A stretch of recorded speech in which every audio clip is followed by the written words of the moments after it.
আল্লাহর নবী বলেন কিয়ামতের ময়দানে 5টা প্রশ্নের উত্তর না দিয়া এক চুল পরিমাণ সামনে আগাইতে পারবা না।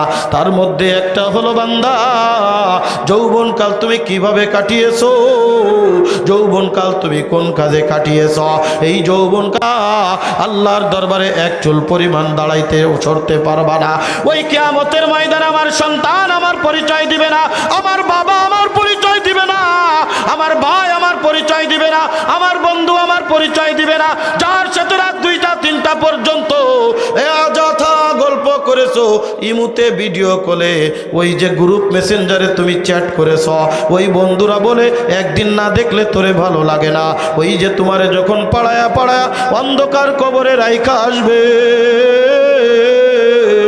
ওই অন্ধকার কবরে খবর নেওয়ার কোনো যন্ত্র থাকবে না। 2 দিন আপনি সামনে আসে, 2 দিন কেঁদে কেটে সবাই ভুলে যাবে আমি নুরুল ইসলাম নামে কেউ এই দুনিয়ার মধ্যে ছিল কিনা, সেই খবরও কারো থাকবে না। জোরে জোরে কোন কথা ঠিক কি ঠিক না? মাউতুনা কাসিন কুল্লু নাসিন শারিবু কবরু বাইতিন কুল্লু নাসিন দাখিল, কবরু বাইতিন কুল্লু নাসিন দাখিল, ইহা हम सब मुसाफिर है, कब्र आखिर ठिकाना, कोई आगे रवाना है कोई पीछे रवाना, कोई आगे रवाना है कोई पीछे रवाना। অনেক যুবক আছে কালেমার দাওয়াত দিলে, নামাজের দাওয়াত দিলে হুজুর বলে সময় আছে পড়বানে, কয় কি কয় না, হুজুর এখনো সময় আছে, কেবলমাত্র এখন তো যৌবনকালে একটু আরাম করতে দেন না, কেবলমাত্র সবেমাত্র বিয়ে করলাম, অথবা এখনো বিয়েই করি নাই, বিয়ে শাদী করে নি তারপরে দেখবানে, বিয়ে শাদী করার পরে কিও বিয়ে করছ, বলে বিয়ে তো করলাম ছেলে মেয়ে হোক তারপরে দেখবানে, বলে তোর তো ছেলে মেয়ে হয়ে গেল, বলে দেখি মাইটা বিয়ে দিয়ে নি, তারপরে যখন শ্বশুর হব, শ্বশুর হইলে দাঁড়িয়ে 1 ফোঁটা কাটবো না, 1 ওয়াক্ত নামাজ কাজা করবো না, 1 ওয়াক্ত নামাজ ছেড়ে দেব না। কলিজার টুকরা যুবক রে, এই যে আমার পাশে মুরব্বী বাবা বৈশা আছে, একটু তার কাছে গোপনে শুই না দেখো, এই বৃদ্ধ বয়সে ইবাদতে কোনো কষ্ট, ঠিক মতো রুকু দেওয়া যায় না, ঠিক মতো সিজদা দেওয়া যায় না, হাঁটুই ব্যথা মাথায় ব্যথা, জোরে কোন কথা ঠিক কি ঠিক না? এ কলিজার টুকরা যুবক, 1 নম্বর কথা হলো ওই যুবক বৃদ্ধকাল পর্যন্ত আলহামদুলিল্লাহি নাহমাদুহু ওয়া নাস্তাঈনুহু ওয়া নাস্তাগফিরুহু ونعوذ بالله من شرور أنفسنا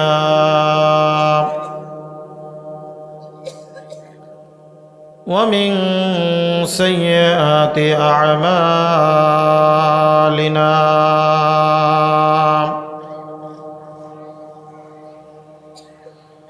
من يهده الله فلا مضل له ومن يضلله فلا هادي له ونشهد أن لا إله إلا الله وحده لا شريك له ونشهد أن سيدنا وسندنا وحبيبنا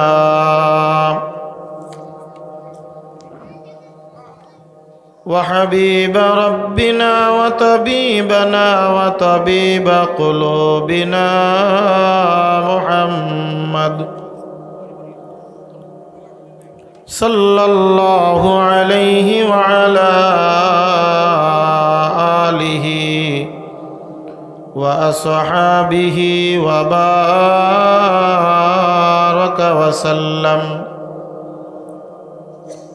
وبارك وسلم تسليما كثيرا أما بعد فأعوذ بالله من الشيطان الرجيم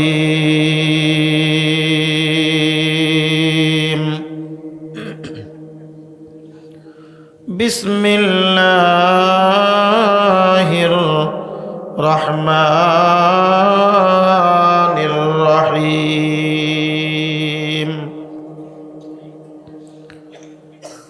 ولقد آتينا لقمان الحكمة أن اشكر لله ومن يشكر فإنما يشكر لنفسه ومن كفر فإن الله غني حميد وإذ قال لقمان لابنه وهو يعظه يا بني لا تشرك بالله إن الشرك لظلم عظيم ووصينا الإنسان بوالديه حملته أمه وهنا على وهن وفصاله في عامين أن اشكر لي ولوالديك إلي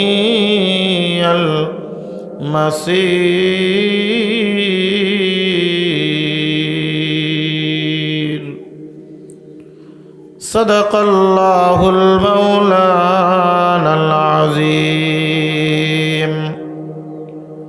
وصدق رسوله النبي الكريم ونحن على ذلك من الشاهدين والشاكرين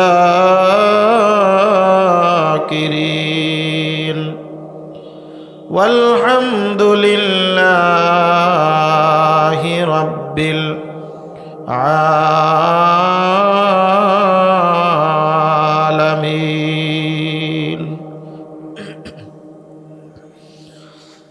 الحمد لمن قدر خيرا وقبالا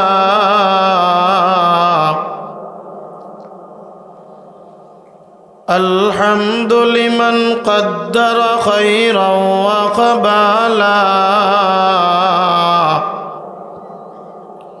والشكر لمن صور حسنا وجمالا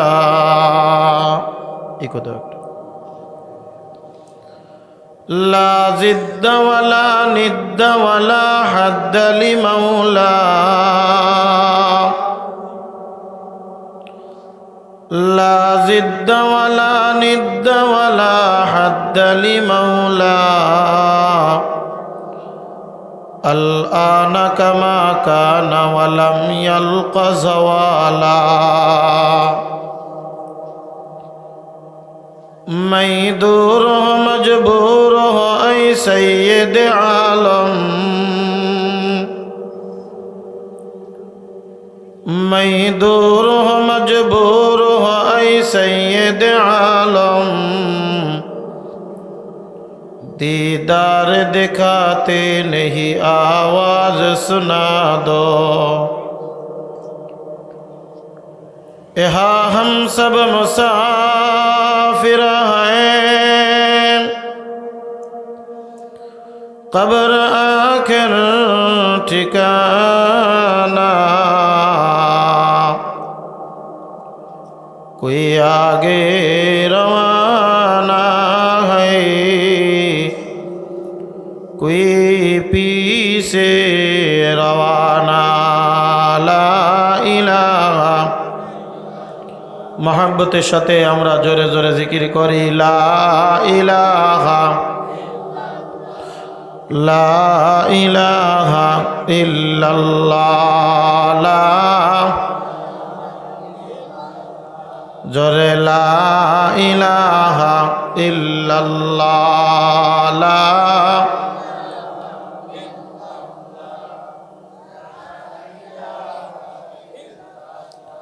লা ইলাহা ইল্লাল্লাহ লা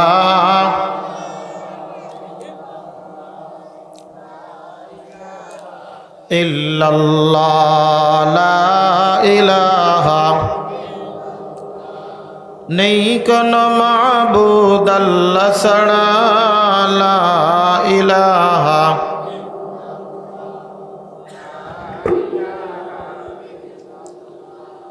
লা ইলাহা ইল্লাল্লাহ লা ইলাহা লা ইলাহা ইল্লাল্লাহু মুহাম্মাদুর রাসূলুল্লাহ সাল্লাল্লাহু আলাইহি ওয়াসাল্লাম। আলহামদুলিল্লাহ, ঐতিহ্যবাহী কুষ্টিয়া জেলাধীন কুমারখালী থানা বড়ইচারা নূরে মদিনা নুরানি হাফিজিয়া কওমি মাদ্রাসা কর্তৃক আয়োজিত আজকের এই তাফসীরুল কোরআন মাহফিলের সম্মানিত সভাপতি সাহেব, দেগার হজরতে মুআজ্জাজ মোহতারাম সেরে তাজ ওয়াজিবুল এহতেরাম উলামা ইকরাম, আমার সামনে উপস্থিত দিনদার মুসলমান ভাইরা, পর্দার অন্তরালে অবস্থানরতা শ্রবণরতা আমার মা ও বোনেরা, শুরুতেই সেই মহান মালিক রব্বুল আলামিনের আলিশান দরবারে শুকরিয়া জ্ঞাপন করি যে মহান মালিক রব্বুল আলামিন আমাদেরকে দুনিয়ার সমস্ত প্রকার কাজকর্ম থেকে বিরত রেখে এই কঠিন শীতকে উপেক্ষা করে আরামের ঘুমকে হারাম করে লেপ ও কম্বলের বুকে লাথি মেরে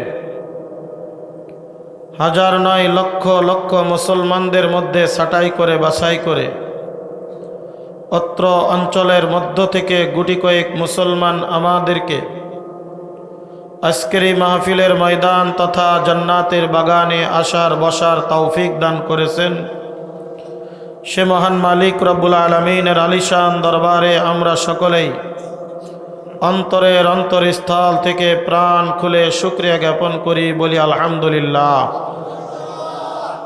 শুকরিয়া আদায় করলে খুশি হন কে? আমরা শুকরিয়া আদায় করব কার? আমরা ডাকবো কাকে? আল্লাহকে ডাকলে খুশি হন কে? এই জন্যে সব সময় স্মরণ করব কার নাম? চিৎকার মেরে বলেন আল্লাহু আকবার। আর একটু জোরে বলেন আল্লাহু আকবার। যত বেশি আল্লাহর নাম স্মরণ করব খুশি হবেন কে? সম্মানিত হাজিরিন,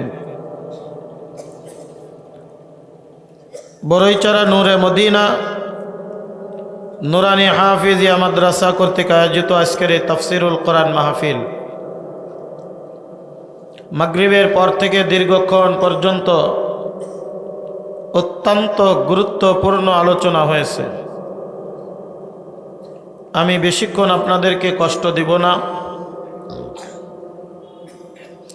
মুখতাসার মুলাখাসভাবে খুতবার মধ্যে তেলাওয়াতকৃত আয়াতগুলির উপরে সার সংক্ষেপ কয়েকটি কথা আলোচনা করে আলোচনার ইতি টানব ইনশাআল্লাহ।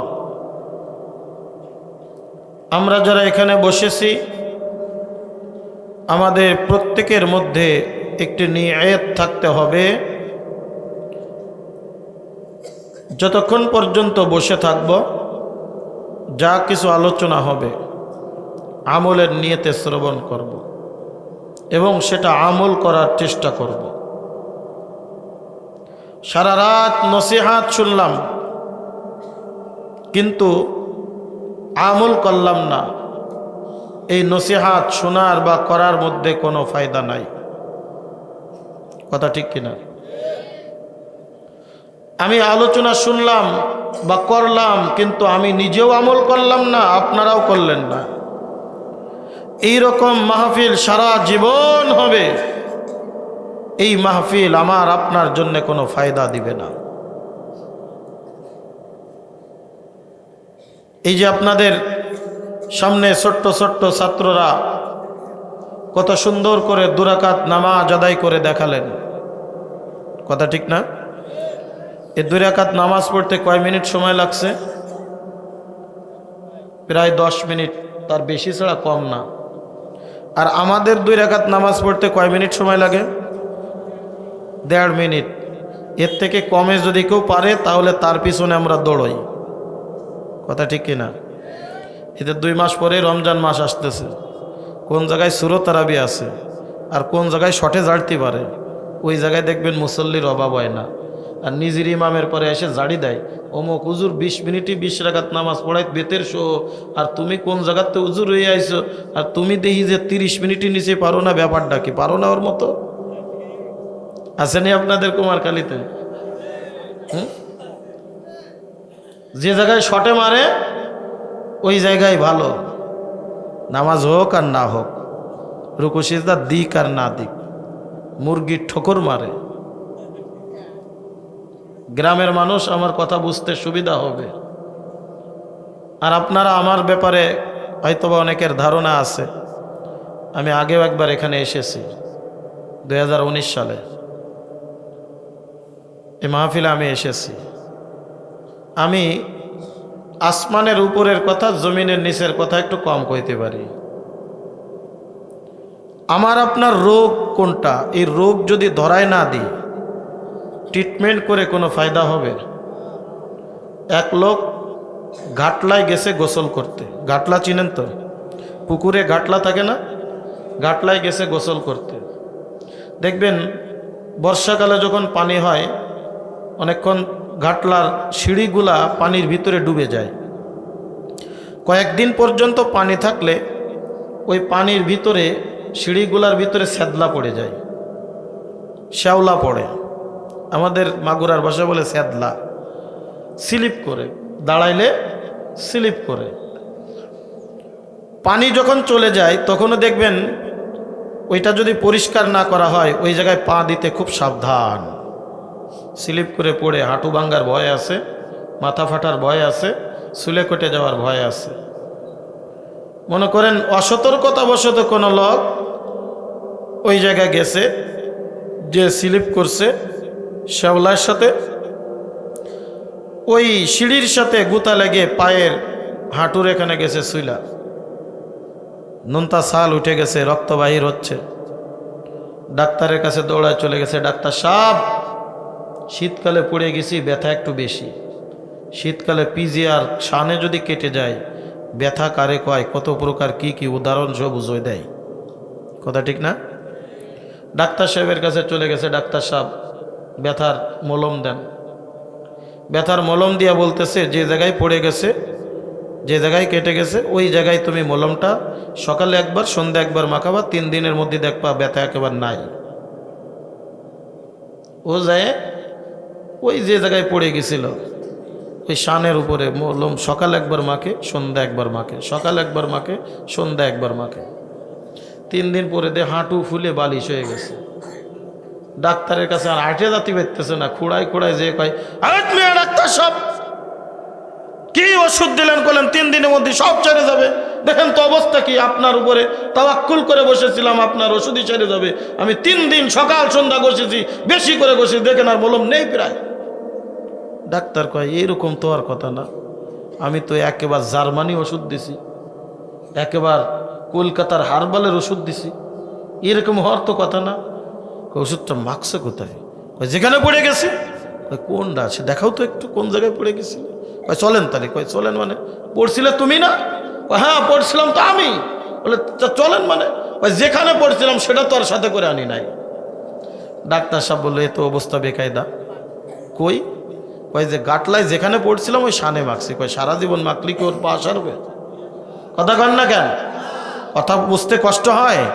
সারা জীবন যদিও ডাক্তারের মলম ওই গাটলায় মাখে, ওর পা কি সারবে? ডাক্তার ডাক দিয়ে বলে, পাগল আমি বললাম কে, তুই বুঝলি কি? যেখানে তোর কেটে গিয়েছিল ওই জায়গায় তুই মলম যদি সকালে আর সন্ধ্যায় মাখতি, 3 দিন দরকার ছিল না। প্রথম দিনই তোর ব্যথা নিরাময় হয়ে যেত, দ্বিতীয় দিনই ঘায়ের উপরে ওই সলাটের উপরে একটা হালকা আবরণ পড়ে যেত, তৃতীয় দিন দিনে সেখানে তোর আলাদাভাবে আবার চামড়া গজানো শুরু হয়ে যেত। মলম মাখাইতে বললাম কোথায়, আর তুই মলম মাখাইলি কোথায়? জায়গা মতো মলম না মাখাইলে কোনো দিন রোগ সারবে না। কথা বলেন ঠিক কিনা? বন্ধুরে আমার, এ কারণে আল্লাহ পাক রব্বুল আলামিন ওই কবরের ভিতরে গেলে কি করবে, আসমানে কি হবে, এটা যদি আমার আপনার পেতে হয়, দুনিয়ার জমিনটাকে আমার কিভাবে চলতে হবে, এটা আমার আগের থেকে জানা লাগবে কি লাগবে না? কারণ আল্লাহর নবী বলেন, আদ-দুনিয়া মাজরাতুল আখিরা, এই দুনিয়া হলো আখিরাতের ক্ষেত। তুমি দুনিয়ায় যেভাবে চলবা, আখিরাতে আল্লাহ পাক রব্বুল আলামিন তোমাকে ওই ব্যবহার করবে, আর ওই রকম অবস্থা তোমার হবে তুমি যে অবস্থায় দুনিয়ার ভিতরে চলাফেরা করবা। এই দুনিয়ার আমল আখলাক যদি আমার ভালো হয়, আল্লাহ পাক রব্বুল আলামিন ডাকতে বলেন, ফাসহাবুল ইয়ামিন মা আসহাবুল ইয়ামিন, যাও ডান দিকে চলে যাও, তোমার অবস্থান হবে ডান কাতার। আর যদি তোমার দুনিয়ার চলাফেরা উঠা বসা যদি তোমার খারাপ হয়, তাহলে বলবে আসহাবুশ শিমালি মা আসহাবুশ শিমাল, তোমার অবস্থান হবে বাম দিক, বাম কাতারে দাঁড়িয়ে যাও। এই কারণে দুনিয়ার চলাফেরা, এই দুনিয়ার লেনদেন, মুআমালাত, মুআশারাত, এই দুনিয়ার আমল আখলাক আমি যত ভালো করব, আখিরাতের অবস্থানটা আমার তত ভালো হবে। বলেন সুবহানাল্লাহ। আর এই দুনিয়ার আমল যদি আমার ভালো করতে হয়, আমার আপনার দুনিয়ার আমল ভালো করার জন্যে আল্লাহ পাক রব্বুল আলামিন আমার আপনার নবীর উপরে একদিন দুই দিন নয়, এক মাস দুই মাস নয়, এক বছর দুই বছর নয়, দীর্ঘ 23টা বছর পর্যন্ত কখনো একটি আয়াত, কখনো দুটি আয়াত, কখনো একটি সূরা, কখনো দুটি সূরা, এভাবে একদিন দুই দিন নয় 23 বছরে পুরা 30 পারা কোরআন নাজিল করেছেন। কথা বলে ঠিক কি ঠিক না? এরপরে আল্লাহর নবী ঘোষণা করেন, তারাকতু ফীকুম আমরাইন লান তাদিল্লু মা তামাসসাকতুম বিহিমা কিতাবাল্লাহি ওয়া সুন্নাত রাসূলি। এ দুনিয়ার মানুষ শুনে রাখো, আমি তোমাদের জন্য দুইটা জিনিস রেখে যাচ্ছি। চিরকাল আমি এই দুনিয়ার জমিনে থাকবো না। এই দুনিয়ার জমিনে আমি থাকার জন্য আসি নাই। আমি তোমাদেরকে কিছুদিন পর্যন্ত এই দুনিয়ার নাজ নিয়ামত সম্পর্কে, এই দুনিয়ার আমল আখলাক চলাফেরা করা সম্পর্কে দেখানোর জন্যে আল্লাহ পাক রব্বুল আলামিন আমাকে পাঠিয়েছিলেন। আমার দায়িত্ব যখন শেষ হয়ে যাবে, আমি এই দুনিয়ার থেকে বিদায় নিয়ে চলে যাব, কিন্তু আমি তোমাদের জন্যে দুইটা জিনিস রেখে যাব। যতক্ষণ পর্যন্ত তোমরা আঁকড়ে ধরে রাখতে পারবে, ততদিন পর্যন্ত তোমরা পথভ্রষ্ট হবে না, পথ হারা হয়ে যাবে না। আর যখন তোমরা দুইটা জিনিস ছেড়ে দিবে, তখন তোমরা পথভ্রষ্ট আর পথ হারা হয়ে যাবে। আল্লাহ পাক রব্বুল আলামিন কোরআনুল কারীমের আয়াত নাযিল করে দিলেন বিদায় হজের সময়, আল-ইয়াউমা আকমালতু লাকুম দীনাকুম ওয়া আতমামতু আলাইকুম নি'মাতি ওয়া রাদিতু লাকুমুল ইসলাম দীনা। আজকে আমি তোমাদের উপরে দ্বীনকে পরিপূর্ণ করে দিলাম, তোমাদের উপরে ইসলাম পরিপূর্ণ করে দিলাম, ইসলামের বিধিবিধানগুলো পরিপূর্ণ করে দিলাম। আর আমি দ্বীনে ইসলামের উপরে রাজি আর খুশি থাকলাম। আল্লাহর নবীর উপরে আয়াত নাজিল হয়ে গেল। আল্লাহর নবী বিদায় হজের ভাষণে 1,00,000 সাহাবা ইকরামদেরকে শাহাদত আঙ্গুল এরকম উঁচু করে ডাক দিয়ে বলে, এ আমার সাহাবীরা, আমি কি আমার জিম্মাদারি তোমাদের উপরে সঠিকভাবে পালন করেছি? সাহাবা ইকরাম বলে, বালা ইয়া রাসূলুল্লাহ। বলে, অবশ্যই আপনি পালন করেছেন। বলে, আপনারা একটু হাতের আঙ্গুলটা উঁচু করে আল্লাহর দরবারে একটু সাক্ষী দেন, ওগো আল্লাহর নবী, আপনি আমাদের উপরে আপনার জিম্মাদারি সঠিকভাবে পালন করেছেন। সাহাবা ইকরাম হাতের আঙ্গুল উপরের দিকে উঠালেন। আল্লাহর নবীর শাহাদত আঙ্গুল এরকম উপরের দিকে উঠায়া ডাক দিয়ে বলেন, আল্লাহুম্মা শাহাদ, আল্লাহুম্মা শাহাদ, আল্লাহুম্মা শাহাদ। ওগো আল্লাহ, আপনি সাক্ষী থাকেন, আপনি সাক্ষী থাকেন, আমি তাদের উপরে পরিপূর্ণ জিম্মাদারি পালন করেছি। সমস্ত সাহাবায়ে কেরাম বড্ড খুশি, আজকে আমাদের উপরে দ্বীন ইসলাম পরিপূর্ণ হয়ে গেল, আজকে আমাদের উপরে দ্বীনের বিধিবিধান পরিপূর্ণ হয়ে গেল। সাহাবায়ে কেরাম সবাই একে অপরের সাথে কোলাকুলি করে, একে অপরের সাথে মুআনাকা করে, জড়াজড়ি করে, সকলের অন্তরের ভিতরে খুশি, মুখের ভিতরে হাসি। কিন্তু একজন সাহাবী মুখটা নিচের দিকে দিয়া চোখের পানি ফেলে আর ডুকরে ডুকরে ডুকরে ডুকরে কান্দে। হযরত ওমর ডাক দিয়ে বলে, আবু বকর, আজকে এত বড় একটা খুশির দিনে আপনি কাঁদেন কেন? আজকে আমাদের উপরে দ্বীন পরিপূর্ণ হয়ে গেল, আজকে আমাদের উপরে দ্বীন পরিপূর্ণ হয়ে গেছে, আপনি কেন কাঁদেন? আপনি কেন কাঁদেন?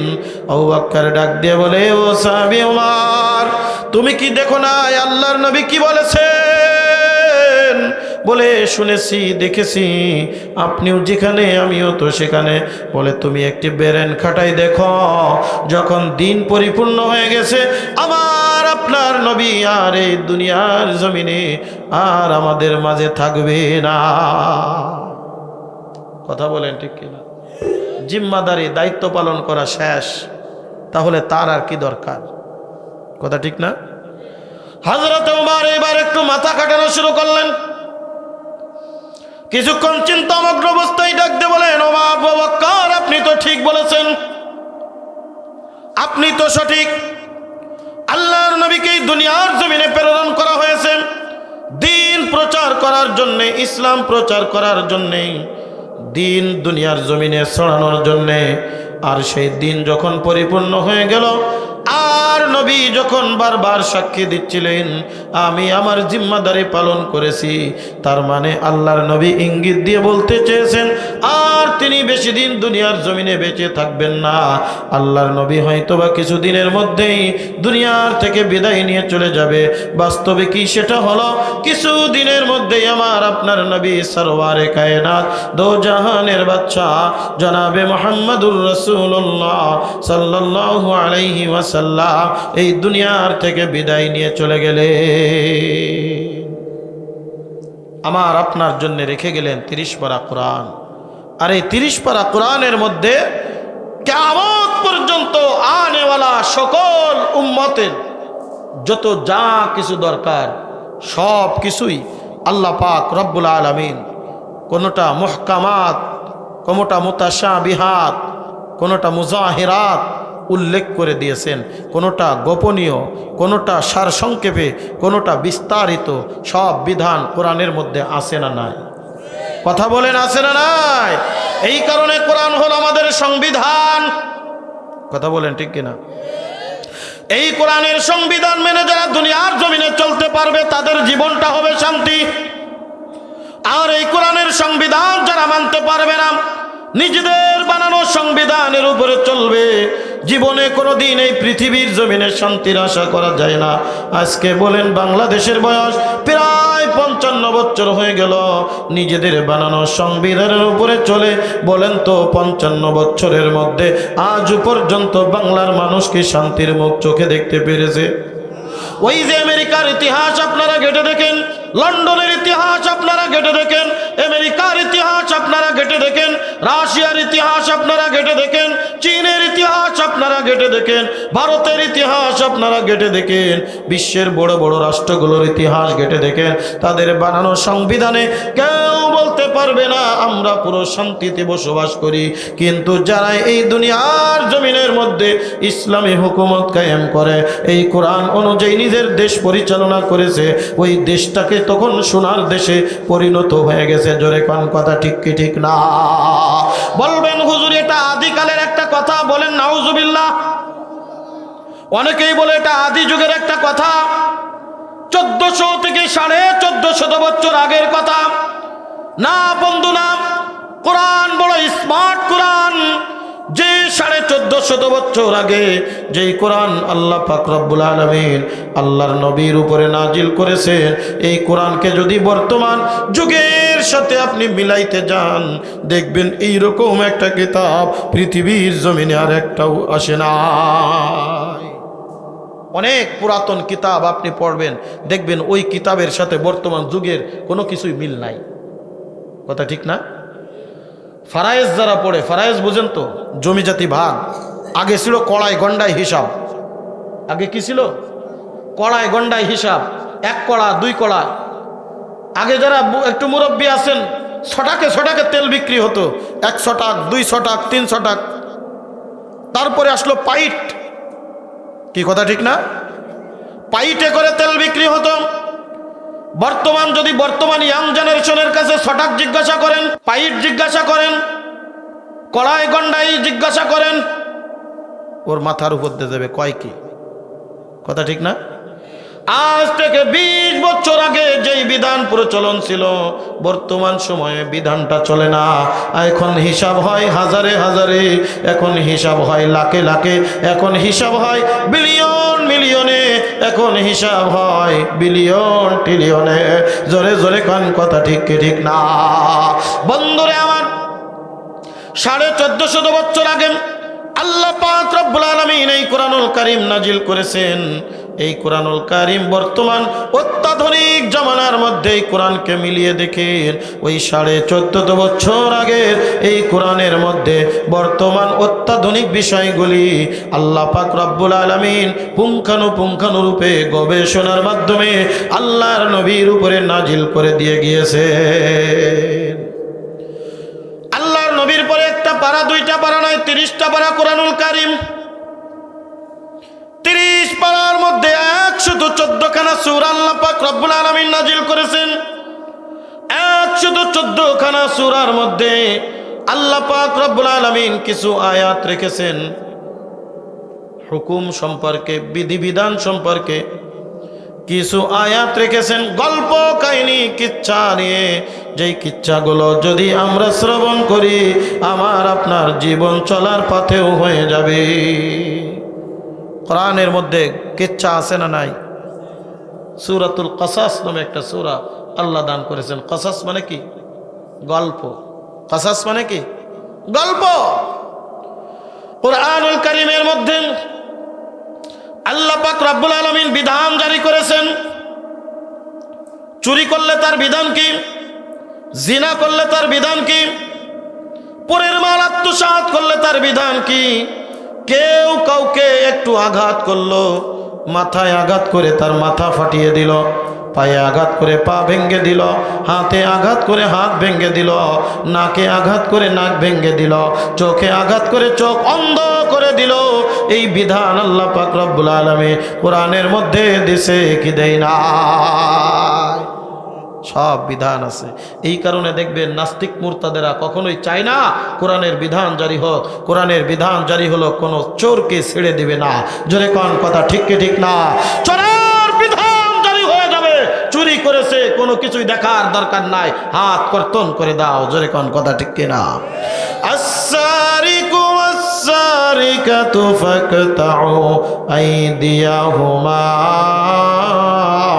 চোর এবং চোরনি যদি চুরি করে তার বিধান আল্লাহ পাক রব্বুল আলামিন বলে তোমরা তাকে হাত কর্তন করে দাও।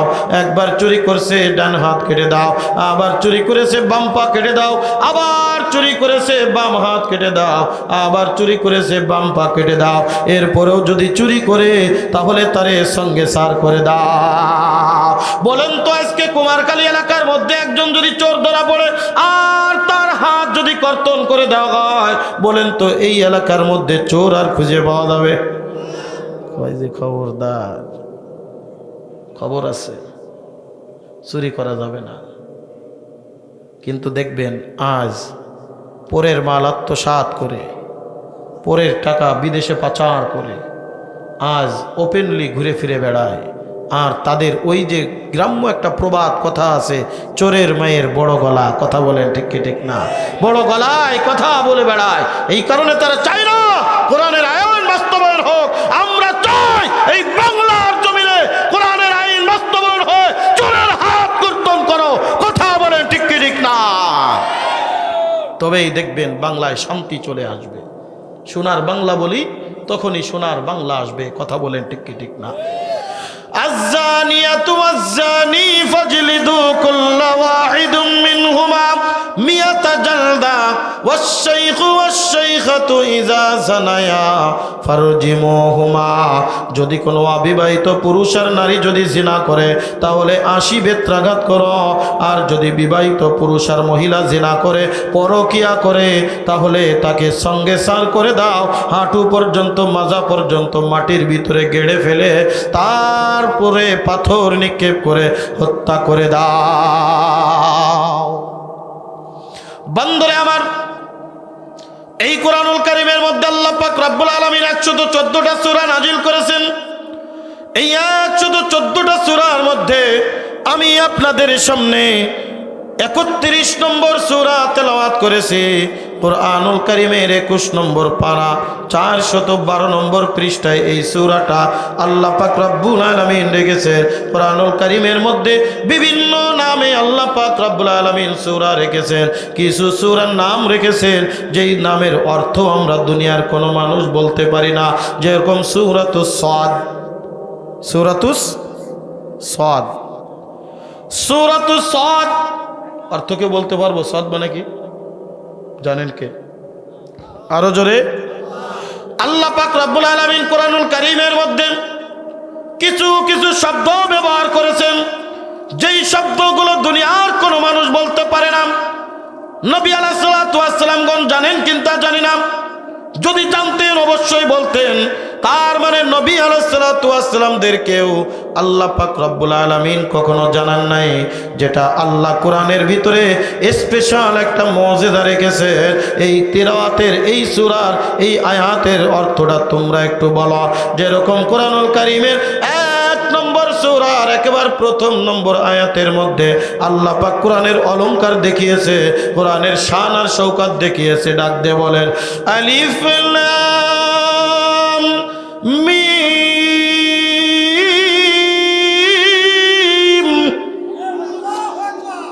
অর্থ কি বলতে পারি? বলেন হুজুর আপনি বলেন। বলে আমি তো জানা দূরের কথা, আল্লাহর নবী স্বয়ং নিজেই বলেন নাই, আমি কেমনে জানবো? মুফাসসিরিন ইকরামের ব্যাখ্যা করেছেন, উর্দুতে বলা হয় ওয়াল্লাহু আ'লাম বিমুরাদিহি। এর অর্থ একমাত্র আল্লাহ পাক রব্বুল আলামিনই ভালো জানেন।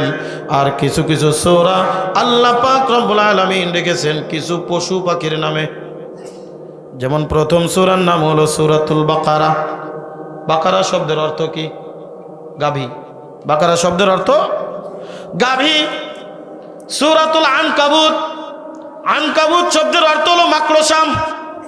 সূরাতুন নামল, নামল শব্দের অর্থ হলো পিপিলিকা। এইরকম ভাবে আল্লাহ পাক রব্বুল আলামিন কোরআনুল কারীমের মধ্যে কিছু পশু পাখির নামেও সূরা নাজিল করেছেন। আল্লাহ পাক রব্বুল আলামিন ওই রকম ভাবে কিছু নবীদের নামেও সূরা নাজিল করেছেন, কিছু ওলিদের নামেও সূরা নাজিল করেছেন। আল্লাহর মহামানব মহামহিষীদের নামেও আল্লাহ পাক রব্বুল আলামিন কোরআনুল কারীমের মধ্যে সূরা নাজিল করেছেন। জোরে জোরে কান সুবহানাল্লাহ। নবীদের নামে সূরা যেমন সূরাতুল ইউসুফ, নবীদের নামে সূরা যেমন সূরাতুল ইব্রাহিম, নবীদের নামে সূরা যেরকম সূরাতুল ইউনূস। এইরকম ভাবে আল্লাহ পাক রব্বুল আলামিন কিছু কিছু নবীর নামেও সূরা নাজিল করেছেন।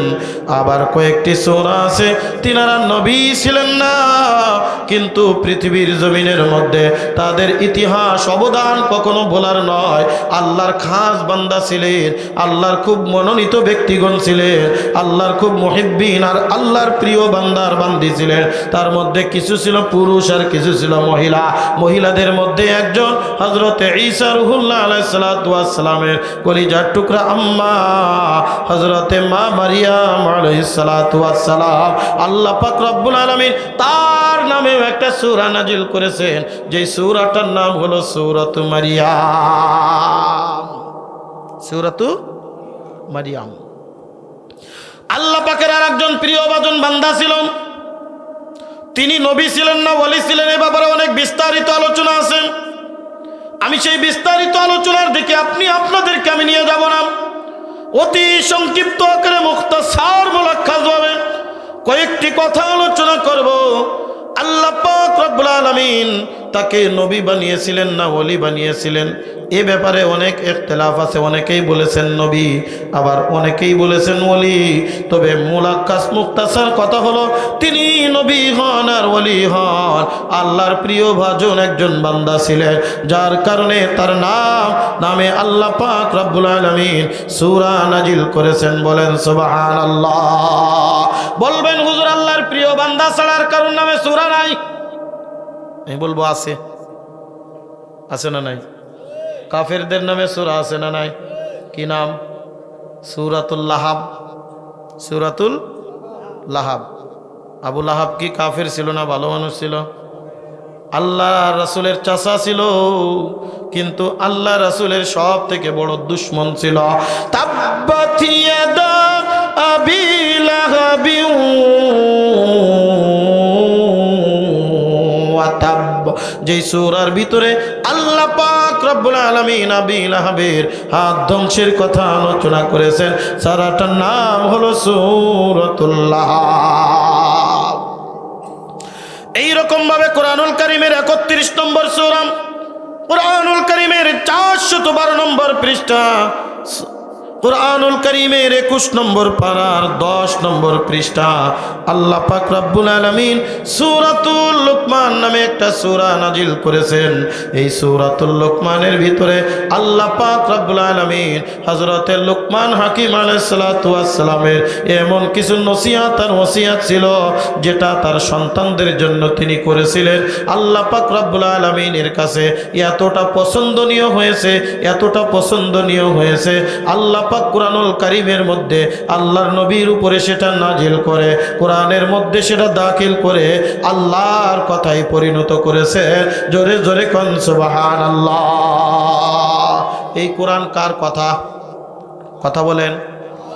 এই কোরআনের একটা নাম হলো কালামুল্লাহ, আল্লাহর কথা, আল্লাহর কালাম।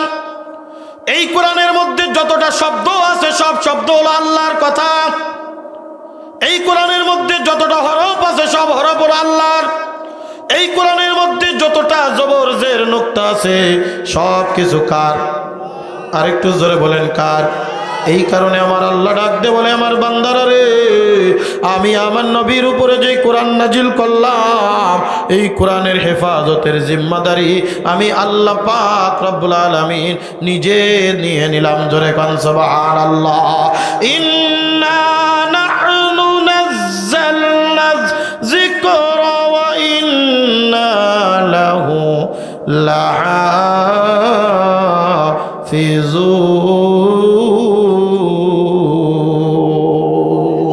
লাহাফিজুন। আল্লাহ পাক রব্বুল আলামিন বলে, আমার নবীর উপরে আমি যেই কোরআন নাজিল করলাম এই কোরআনের হেফাজতের জিম্মাদারি আমি আল্লাহ পাক নিয়ে নিলাম। দুনিয়ার মানুষ যদি চেষ্টা করে এই কোরআন নিভিয়ে দেওয়ার জন্যে, দুনিয়ার মানুষ যদি চেষ্টা করে কোরআনের হুকুম আকাম বন্ধ করে দেওয়ার জন্যে, দুনিয়ার সমস্ত মানুষ চেষ্টা করবে, দুনিয়ার কোনো মানুষ চেষ্টা করে পারবে না, সব অসফল হয়ে যাবে। সফল কাম হবেন কে? এই যে দেখেন না আপনাদের এই যে বড়ইচারাম নূরে মদিনা নুরানি হাফিজিয়া কওমিয়া মাদ্রাসা কর্তৃক আয়োজিত আজকের এই তাফসীরুল কোরআন মাহফিল, যেখান থেকে দুইটা স্কেচ হিফজ কমপ্লিট করে পাগড়ি মাথার ভিতরে নিয়ে নিল। মনে করেন আপনি এই কাগজের লেখা কোরআনটাকে ছিঁড়ে ফেললেন, আপনি কি তার সিনার কোরআন ছিঁড়তে পারবেননি? হ্যাঁ, সিনার ভিতর থেকে কোরআন কোনোদিন ছিঁড়ে ফেলা যাবে না। এই তো গত কয়েকদিন আগে আমি গাজীপুর কোনাবাড়িতে একটা মাহফিলে গিয়েছিলাম। গাজীপুর কোনাবাড়ি ইসলামিয়া দারুল উলুম মাদ্রাসার মাহফিল। সেখান থেকে একটা ছেলে পাগড়ি নিল, মাত্র 5.5 মাসে আল্লাহর কোরআন 30টা পড়া কোরআন হেফজ করে ফেলেছে। জোরে জোরে কোন আল্লাহু আকবার। আল্লাহ আল্লাহ क्या मुबारक नाम है, अल्लाह अल्लाह आशिकों का काम है, अल्लाह अल्लाह क्या मुबारक नाम है, अल्लाह अल्लाह मुमिनों का काम है। तो को जाओ सुन्नते अहमद को जा बा मोहम्मद कई बुवद निस्बत तुरा को मायका तो बा मोहम्मद कई बुवद निस्बत तुरा। जोरे कन्ना अल्लाहु আকবার। কয় মাসে হাফেজ? 5.5 মাসে। শুনলাম, জিজ্ঞাসা করলাম, ইউটিউবে আমার সেই ভিডিওটা আপলোড করা আছে, মাত্র 5.5 মাসে হাফেজ হয়েছে। জিজ্ঞাসা করলাম, বাবা তোমার বয়স কত? বলে 11 বছর। বাড়ি কোথায়? লালমনিরহাট। জুবাইর নাম করে একটা ছেলে, আমি চোখের পানি ধরে রাখতে পারি নাই। আল্লাহ তাআলার কত কুদরত!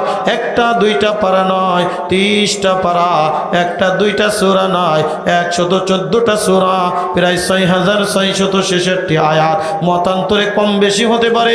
আল্লাহ পাক রব্বুল আলামিনের এই সূরাগুলা এত সুন্দর করে মজবুত করে রেখেছে, এত সুন্দর করে ইয়াদ করে রেখেছে। এই যে আমার আগে বলা হয়েছে না যে ইউনিয়ন পর্যায়ে, থানা পর্যায়ে, জেলা পর্যায়ে পুরস্কার নিয়ে আসছে। আমি গত কয়েকদিন আগে হুফাজুল কোরআন ফাউন্ডেশনের যেই আপনার প্রতিযোগিতা হয়, প্রতিযোগিতায় গিয়েছিলাম। দেখি তাদের কাছে ওই যারা পুরস্কার নিয়ে আসে, চারটেখানিক ব্যাপার না, কোরআনের মাঝের থেকে একটা আয়াতের অর্ধেক মাত্র অংশ বলে। পুরা কোরআনের আয়াতগুলো তার মুখস্থ এমন ভাবে থাকে, ওই যে বলে না, যখন বাজার থেকে হাড়ি কিনবা, পাতিল কিনবা, তখন একটু নখ দিয়ে বাজাবা, যদি ঠন ঠন ঠন ঠন করে মনে করবা এইটা ভালো করে পুড়ছে, আর যদি ডব ডব ডব ডব করে তাহলে মনে করবা এইটা ভালো করে পুড়ে নাই, এইটা কাঁচা রয়েছে, এটা 2 দিন পরে মেলায় যাবে, ভেঙে যাবে। জোরে জোরে কোন কথা ঠিক কি ঠিক না? কোরআনুল কারীমের যে কোনো সূরার মধ্যখান থেকে ছোট্ট একটা আয়াতের অংশ পড়বেন, এই আয়াতের পরের থেকে গড় গড় করে পড়া শুরু করে দিবে। আল্লাহু আকবার কন না। শুধু তাই নয়, শুধু তাই নয়, কত নম্বর পারায় আছে, কত নম্বর পৃষ্ঠায় আছে, কত নম্বর লাইনে আছে, কত নম্বর আয়াত, সেগুলি হুবহু সুন্দর করে উল্লেখ করে দিতে পারবে। এই রকম ইয়াদ যদি থাকে, তখন কিন্তু থানা বা জেলা পর্যায়ে সেখান থেকে প্রাইজ আনতে পারে। বন্ধুরে, আল্লাহ আমার কোরআন দান করেছে, এত সুন্দর একটা মজবুত কোরআন, আমি কোরআনের পাতা ছিঁড়ে দিতে পারি, কিন্তু মানুষের সিনা কোনোদিন চিরে ওইগুলা বাহির করা যাবে না। জোরে জোরে কোন কথা ঠিক কি ঠিক না? এই কোরআনের মধ্যে আল্লাহ পাক রব্বুল আলামিন আল্লাহর সমস্ত বিধানগুলো আল্লাহ পাক রব্বুল আলামিন নাজিল করেছেন। এই কোরআনুল কারীমের মধ্যে 31 নম্বর সূরা দান করেছেন, যেই সূরাটার নাম হলো সূরাতুল লুকমান। এই সূরাতুল লুকমান, এই লুকমান নামে একজন ব্যক্তি, ইনি কি নবী ছিলেন না ওলি ছিলেন, এই ব্যাপারে বিস্তারিত আলোচনা করব না। তবে তিনি যাই হন না কেন, আল্লাহর একজন প্রিয় ভাজন বান্দা ছিলেন, যিনি সন্তানদেরকে একটা দুইটা নয় অনেক নসিহত করেছিলেন। তার জীবনের নসিহতগুলির মধ্যে 7টা নসিহত আল্লাহর কাছে এত পছন্দ হয়েছে, আল্লাহ পাক রব্বুল আলামিন ওই নসিহতগুলো কোরআনুল কারীমের মধ্যে আল্লাহ পাক প্রবেশ করিয়ে দিয়েছেন, আল্লাহর কথা বানিয়ে নিয়েছেন, আর তার নামে একটা সূরা দিয়া বুঝাইতে চেয়েছেন দুনিয়ার মানুষেরা রে, যেই সূরা, যেই কথাগুলি হযরতে লুকমান হাকিম তার সন্তানদেরকে তিনি বলেছিলেন, এই কথাগুলি যদিও লুকমান বলেছে, আমি কোরআনের মধ্যে দিয়ে আমি আল্লাহ আমার নিজের কথা বানিয়ে দিলাম। বন্ধুরে আমার, ভূমিকা আমি বেশি না নিয়ে আমার মূল আলোচনার দিকে চলে যাব। আল্লাহ পাক রব্বুল আলামিন লুকমান হাকিম আলাইহিস সালাতু ওয়াস সালামকে এত হিকমত আর জ্ঞান দান করেছিলেন। যদিও তিনি নবী ছিলেন না, বড় হিকমতওয়ালা ছিলেন, যদিও তিনি নবী ছিলেন না, তবে আল্লাহর বড় প্রিয় ভাজন বান্দা ছিলেন। কোরআনুল কারীমের 413 নম্বর পৃষ্ঠা, 21 নম্বর পারার 11 নম্বর পৃষ্ঠার মধ্যে সূরাতুল লুকমানের 12 নম্বর আয়াত থেকে আল্লাহ পাক রব্বুল আলামিন লুকমান হাকিমের এই নসিহত আর ওসিয়তগুলো আল্লাহ পাক রব্বুল আলামিন ধারাবাহিকভাবে একের পর এক উল্লেখ করে দিয়েছেন। বিস্তারিত আলোচনা করব না, মুখতাসারভাবে কয়েকটি কথা যদি আপনারা সুযোগ করে দেন, সময় দেন, আমি আলোচনা করেই ইতি টানবো ইনশাআল্লাহ। কষ্ট হয়নি আপনাদের? রাগ করেন? বলেন তো, একজন মানুষের কথা আল্লাহ নিজের কথা বানিয়েছেন, তাহলে এই কথাটার দামি না দামি? এ বন্ধু, তাফসীর ইবনে কাসির পড়ে দেখবেন আল্লামা সানাউল্লাহ পানিপতি রাহমাতুল্লাহি আলাইহি। আমি আমার নিজের কয়েকটাও কথা কোরআন আলোচনার ভিতরে করব না, আমার নিজের কোনো কথা বলার জন্য আসি নাই, আমি নিজের কোনো কথা আলোচনা করার জন্য আসি নাই, যতটুক সময় আলোচনা করব সারাহাতান কোরআন এবং হাদিস থেকে আপনাদের মাঝে আলোচনা করার চেষ্টা করব। যেহেতু নাম দিয়েছেন তাফসিরুল কোরআন মাহফিল, তাফসির হবে কোরআন থেকে কোরআন, কোরআন থেকে হাদিস। যেই কথাগুলি শুনলে আল্লাহ পাক আমার আপনার জীবনের গুনাহ মাফ করে দিবে, আর আমাকে আপনাকে আল্লাহর ইমানদারের খাতায় নামটা লিখে দিবে। জোরে জোরে কোন সুবহানাল্লাহ।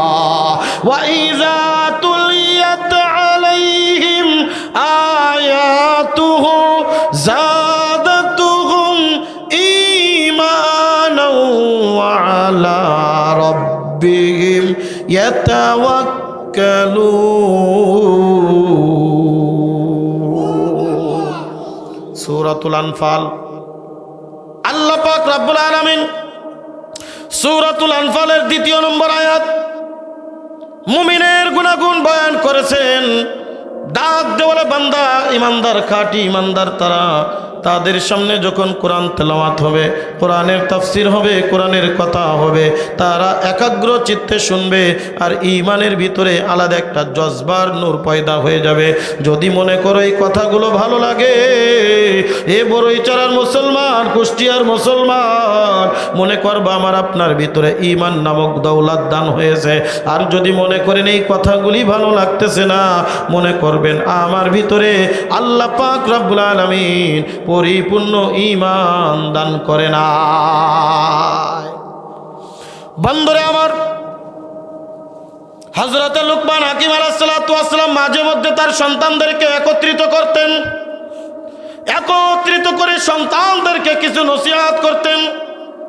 তাফসীরের ভিতরে এসেছে এই কারণে সন্তানের বাবা যারা হয়েছো, এ সন্তানের বাবারা, এ সন্তানের মায়েরা, গভীর মনোযোগ সহকারে আলোচনাটা শোনো। আমার সন্তান যখন আস্তে আস্তে বড় হয়, আমার সন্তান যখন আস্তে আস্তে সাবালক হয়ে যায়, আমার সন্তান যখন কথা বলা শিখে, আমার সন্তান যখন বোঝা শিখে, তখন আমি বাবা হিসেবে আমার উপরে একটা দায়িত্ব আর কর্তব্য হলো, আমার সন্তানকে আমি মাঝে মধ্যেই এক জায়গায় ডেকে একত্রিত করব, তাদেরকে ওসিয়াত করব, নসিহত করব। সন্তান রে, এইভাবে চলা যাবে না, এইভাবে চলা যাবে না, এইভাবে চলো, এইভাবে চলো, এইভাবে চলো। যদি এই রকম ভাবে বলতে পারি তবেই আমি যোগ্য পিতা, নতুবা একটা সময় আসবে ও আমার বিরোধী বাবাজিরা,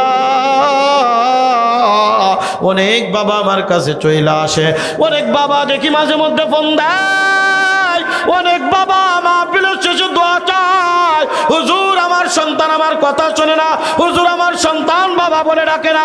অনেক মা দেখি মাঝে মধ্যে ফোন দেয়, অনেক মা দোয়া চায়, হুজুর আমার সন্তান আমার কথা শোনে না, আমার সন্তান আমাকে ডাকে না, আমার সন্তান আমার কাছে থাকে না। আমি একটা কথাই সবসময় বলি, ছোট্টকালে তুমি কি তোমার সন্তানের হক আদায় করেছ? তুমি যদি ছোট্টকালে হক আদায় করতা, তোমার বৃদ্ধকালে তোমার সন্তান তোমার হক আদায় করত।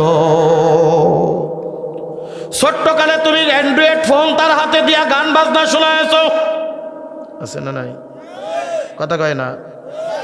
ছোট্ট কেবল 1 বছর বয়স হয়েছে, ভালো করে কথাও বলতে পারে না, অ্যান্ড্রয়েড ফোন হাতে দিয়ে দেখবেন টিকটক দেখায়, রিলস দেখায়, কথা কয় না? কেবলমাত্র ক্লাস 5-এ পড়ে, 4-এ পড়ে, 40,000 টাকা দামের ফোন কিনে দিয়েছে, চলে গেছে সনো মার্কেটে। আছে না আপনাদের কুষ্টিয়ায় সনো মার্কেট? সনো মার্কেটে চলে গেছে, কিনিবা কয় আইফোন প্রো ম্যাক্স। বয়স কত?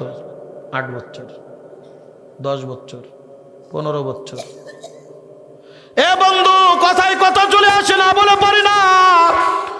আজকের এই যুব সমাজ, আজকের এই ছাত্র সমাজ নষ্ট হয়ে গেল ফোনের কারণে। কথা মনে এবার ভালো লাগলো না? যুবকরা বলে হুজুর কি শুরু করলেন, ছাত্ররা কয় হুজুর কি শুরু করলেন। বন্ধুরে গভীর মনোযোগ, দেখবেন আজকে অ্যান্ড্রয়েড ফোন পয়সা। আবার আগে তো অনেক টাকা দিয়া কথা বলা লাগতো, 300 টাকার কাঠ পুরে তারপরে কথা বলা লাগতো, প্রত্যেক মিনিট ছিল 10 টাকা। এখন তো ফ্রি করে দেছে, ফ্রি টক টাইমের নামে এই যে কথা বলার সুযোগ করে দিল। আগে তো ওই যে এমবি ভরতে গেলেও আপনার টাকা দিয়া ভরা লাগতো, এখন আর এমবি ভরা লাগে না, আনলিমিটেড এমবি দিয়া দিছে, মাত্র 500 টাকা জমা দাও, সারা মাস ওয়াইফাই চালাও আর হাই হাই করো, high high high high high high, কথা কন ঠিক কি ঠিক না? আপনি আপনার সন্তানরে 20,000 25,000 টাকা দামের মোবাইল কিনে দিলেন, এ কলিজার টুকরা বাবা, এ কলিজার টুকরা মা, এই শীতের রজনীতে আপনি পাশের রুমে আরামের ঘুম দিচ্ছেন, আপনার সন্তান কম্বলের নিচেই যে কি করে এইটা তো আপনি কোনোদিন ভাইবা দেখলেন না। রানী শয়তান তো আছে, শয়তান ডাক দিয়ে কয় তোর মাও নাই বাবাও নাই, দুনিয়ার কোনো মানুষ নাই, একটু ওইটা সার্চ কর, ওইটা সার্চ কর, জোরে জোরে কোন কথা ঠিক কি ঠিক না? আল আকিলু তাকফিল ইশারার নাম বলতে লজ্জা লাগে, সেগুলা দেখে যৌবনকাল সব শেষ করে দিল। নামাজ নাই, কালাম নাই, ইবাদত নাই, বন্দেগি নাই, 12টা 1টা 2টা 3টা পর্যন্ত ওই যে ইউটিউবার ফেসবুকে রিলস বানায় আর এইদিকে সেদিক কইরা রাত 12টা 1টা বাজায়া সকাল 8টার সময় ঘুম থেকে উঠে, জোরে কোন কথা ঠিক কিনা? বন্ধুরে আমার, এই তো গত কয়েকদিন আগে আমি মাহফিল শেষ করে রাত 3টার সময় বাসায় ঢুকবো, হঠাৎ করে আমার গ্লাস নামানো, তো গ্লাস নামানো হঠাৎ করে আওয়াজ আসছে, থাম। ড্রাইভারে বললাম থামাও, কি হয়েছে, কি দাঁড়িয়ে এত রাত্রে এই জায়গায়, মনে হয় বিপদে আছে। গাড়ির থেকে নামে বললাম কে, দেই সিপার ভিতরে অন্ধকার থেকে 3টা ছেলেদের দৌড়। আমি বললাম কিরে আমারে থামতে বলে দৌড়লি কা? ডাক দিলাম একটা, রে তুই অমুকের ছেলে না? বলে জি হুজুর আমি অমুকের ছেলে। কিরে তুই এত রাত 3টা বাজে, কনকনে শীত, কম্বলের নিচেও থাকলে টন টন করে গা শরীর কাঁপতেছে, তোরা এই জায়গা কি করিস? কয় হুজুর একটু গেম খেলতেছি, ফ্রি ফায়ার আছে না নাই? কথা কয় না। 3টা 4টা বাজে যায়, চান্দুর চোখে ঘুম নাই, সকালে 11টার আগে ঘুম থেকে উঠে না, নামাজ নাই, কালাম নাই, ইবাদত নাই, বন্দেগি নাই। এ কলিজার টুকরা যুবক, আমিও তো তোদের মতো একটা যুবক, পা দোকানে বাড়ায় দিয়ে জড়ায় ধরি রে যুবক। তারপরে বলি ফের ফের ওই কিয়ামতের ময়দানে আল্লাহর নবী বলেন, কিয়ামতের ময়দানে 5টা প্রশ্নের উত্তর না দিয়া এক চুল পরিমাণ সামনে আগাইতে পারবা না। তার মধ্যে একটা হলো, বান্দা যৌবনকাল তুমি কিভাবে কাটিয়েছো, যৌবনকাল তুমি কোন কাজে কাটিয়েছ? এই যৌবনকাল আল্লাহর দরবারে এক চুল পরিমাণ দাঁড়াইতে সরতে পারবা না। ওই কিয়ামতের ময়দানে আমার সন্তান আমার পরিচয় দিবে না, আমার বাবা আমার পরিচয় দিবে না, আমার ভাই আমার পরিচয় দিবে না, আমার বন্ধু আমার পরিচয় দিবে না, যার সাথে রাত 2টা 3টা পর্যন্ত যথা গল্প করেছো, ইমুতে ভিডিও কলে, ওই যে গ্রুপ মেসেঞ্জারে তুমি চ্যাট করেছ, ওই বন্ধুরা বলে একদিন না দেখলে তোরে ভালো লাগে না, ওই যে তোমারে যখন পাড়ায়া পাড়ায়া অন্ধকার কবরে রাইখা আসবে, ওই অন্ধকার কবরে খবর নেওয়ার কোনো যন্ত্র থাকবে না।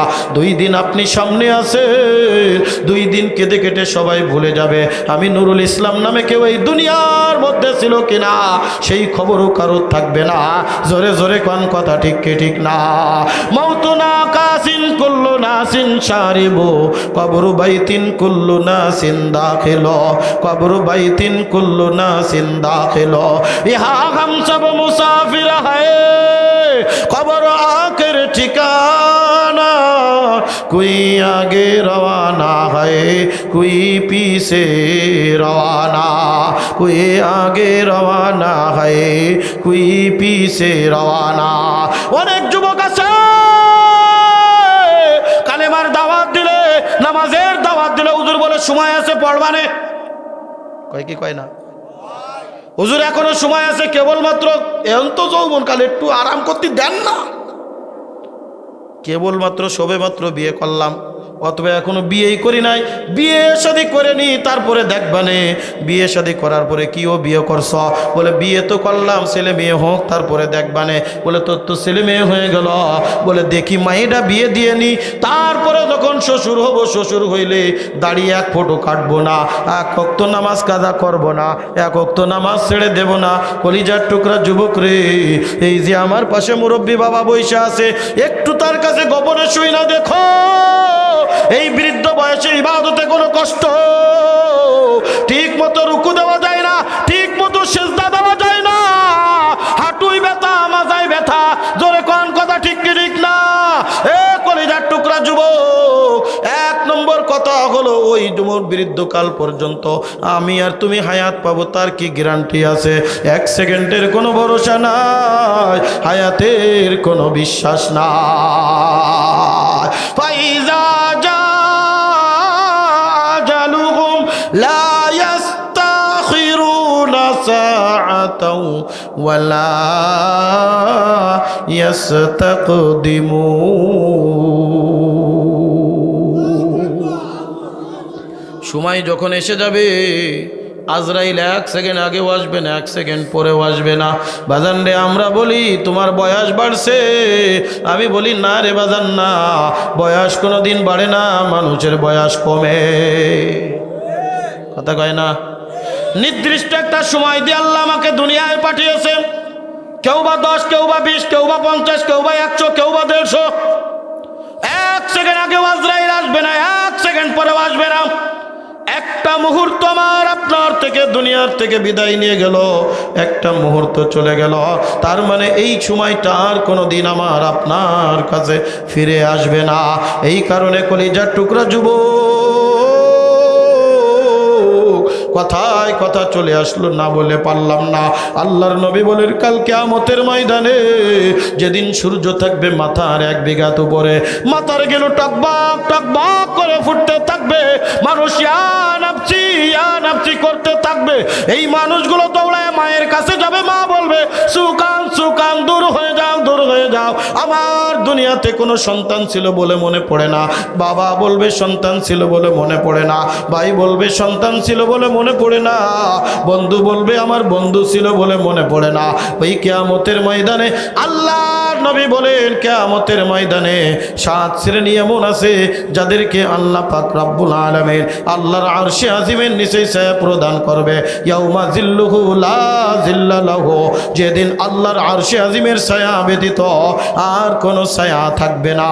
তার মধ্যে একটা ওই 7 শ্রেণীর একটা, এ কলিজার টুকরা যুবক, এ কুমারখালীর যুবক, ভালো করে শুনো, দিলের কান লাগায়া শুনো। যৌবন কাল কোন কাজে কাটিয়ে দিচ্ছ? কোন গেমের পিছনে কাটাও? কোন দুনিয়ার পিছনে কাটাও? কোন নারীর পিছনে কাটাও? কোন বাড়ির পিছনে কাটাও রে যুবক? আজকে চক্ষুটা বন্ধ করে দেখো, এই দুনিয়া কিচ্ছুই না, এই দুনিয়া কিচ্ছুই না। এই দুনিয়ার নাজ নিয়ামত সব কিন্তু শেষ হয়ে যাবে। মরতে দেরি আমাকে আপনাকে কাফনের কাপড় পরাইতে দেরি করবে না, মরতে দেরি আমাকে আপনাকে বাঁশের কাটলির উপরে শোয়াইতে দেরি করবে না, মরতে দেরি আমাকে আপনাকে কবরে রাখতে দেরি করবে না, মরতে দেরি আমাকে আপনাকে কবরস্থ করতে দেরি করবে না রে যুবক। এ কলিজার টুকরা যুবক, চক্ষুটা বন্ধ করে মাথাটা নিচের দিকে লাগায়া একটাবার চিন্তা করে দেখো, আমার আপনার বয়সী কত যুবক এই দুনিয়ার থেকে বিদায় নিয়া ওই অন্ধকার কবরে শুয়ে আছে। জোরে কোন কথা ঠিক কি ঠিক না? আমি আপনি যে দুনিয়ার থেকে বিদায় নিয়ে যাব না, তার কি গ্যারান্টি আছে রে বাবা? গত বছর একটা, এই তো গত পরশু দিন একটা মাহফিল করলাম আপনার নীলফামারী জেলায়। গত 2 বছর আগে মাহফিলে গিয়েছিলাম, যেই যুবকেরা এই মাহফিলের আয়োজন করেছিল, একজন আয়েশা ডাক দিয়ে বলে, হুজুর আব্দুস সামাদ রে চিনেন নি? আমি বললাম সেই তো আমারে দাওয়াত দিয়ে আনছিল গতবারে, এইবার তো তার ফোন পাইলাম না। যুবকেরা চোখের পানি ফলায় ডাক দিয়ে বলে, হুজুর হঠাৎ করে কি হয়ে গেছে কিছুই বলতে পারি না, ছেলেটা রাত্রে শুয়ে আছে, আর সকালে ঘুম থেকে উঠতে পারে না। আজকের এই রজনীতে আমি আপনি বাসায় যে শুভ এ যুবক যদি উঠতে পারি আগামীকাল, আর যদি উঠতে না পারি হয়ে যাবে পরকাল। জোরে জোরে কোন কথা ঠিক কি ঠিক না? মৌতু কাসিন কুল্লু নাসিন শারিব, কবরু বাইতিন কুল্লু নাসিন দাখিল, কবরু বাইতিন কুল্লু নাসিন দাখিল।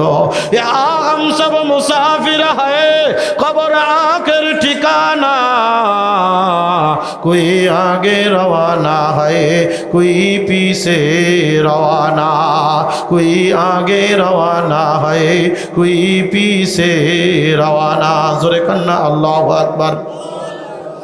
এ কলিজার টুকরা যুবক, যেই কথা বলতেছিলাম, কষ্ট হচ্ছে আপনাদের?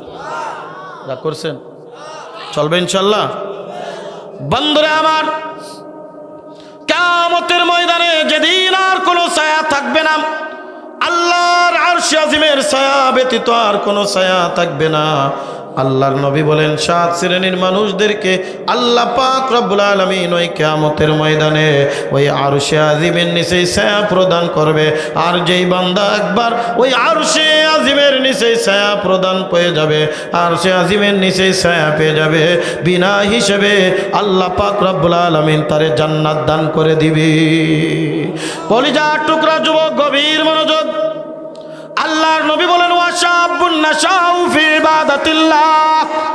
ও কলিজার টুকরা যুবক, ওই যুবক যেই যুবক যৌবন কালে আল্লাহর ইবাদত বন্দেগীর ভিতরে কাটিয়েছে, যৌবন কালে ইবাদত করেছে, নামাজ পড়েছে, আল্লাহরে ডেকেছে, কোরআন শুনেছে, কোরআন পড়েছে, কোরআন অনুযায়ী নিজের জীবন বাস্তবায়ন করেছে, কোরআন অনুযায়ী নিজের জীবন পরিচালনা করেছে।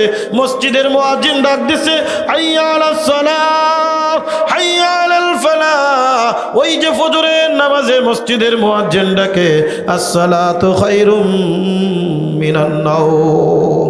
এ যুবক, তুমি ঘুমের থেকে উঠে যাও, আরামের ঘুমকে হারাম করে দাও, লেপ কম্বলে লাথি মেরে দাও, আরামের ঘুমকে হারাম করে ঠান্ডা পানি দিয়া উজু করে তুমি যদি মসজিদের দিকে চলে যাইতে পারো, আমার আপনার নবী ডাক দিয়ে বলেন আমার উম্মতেরা রে, যে ইবাদতের ভিতরে কষ্ট বেশি, ওই ইবাদতের ভিতরে আল্লাহ তাআলার নেকি বেশি। জোরে জোরে কান সুবহানাল্লাহ। বুজুর্গি কি नहीं हमको जरूरत, गुलाम अपना बना ले ऐ खुदाया, गुलाम अपना बना ले ऐ खुदाया, तो को जाओ सुन्नते अहमद को जा, बा मोहम्मद कई बुवद निस्बत तुरा, बा मोहम्मद कई बुवद निस्बत तुरा। माशुकू से क्या मजा है, आशिकू से पूछियो, शाके गुल में क्या मजा है, बुलबुलू से पूछियो, शाके गुल में क्या मजा है, बुलबुलू से पूछियो।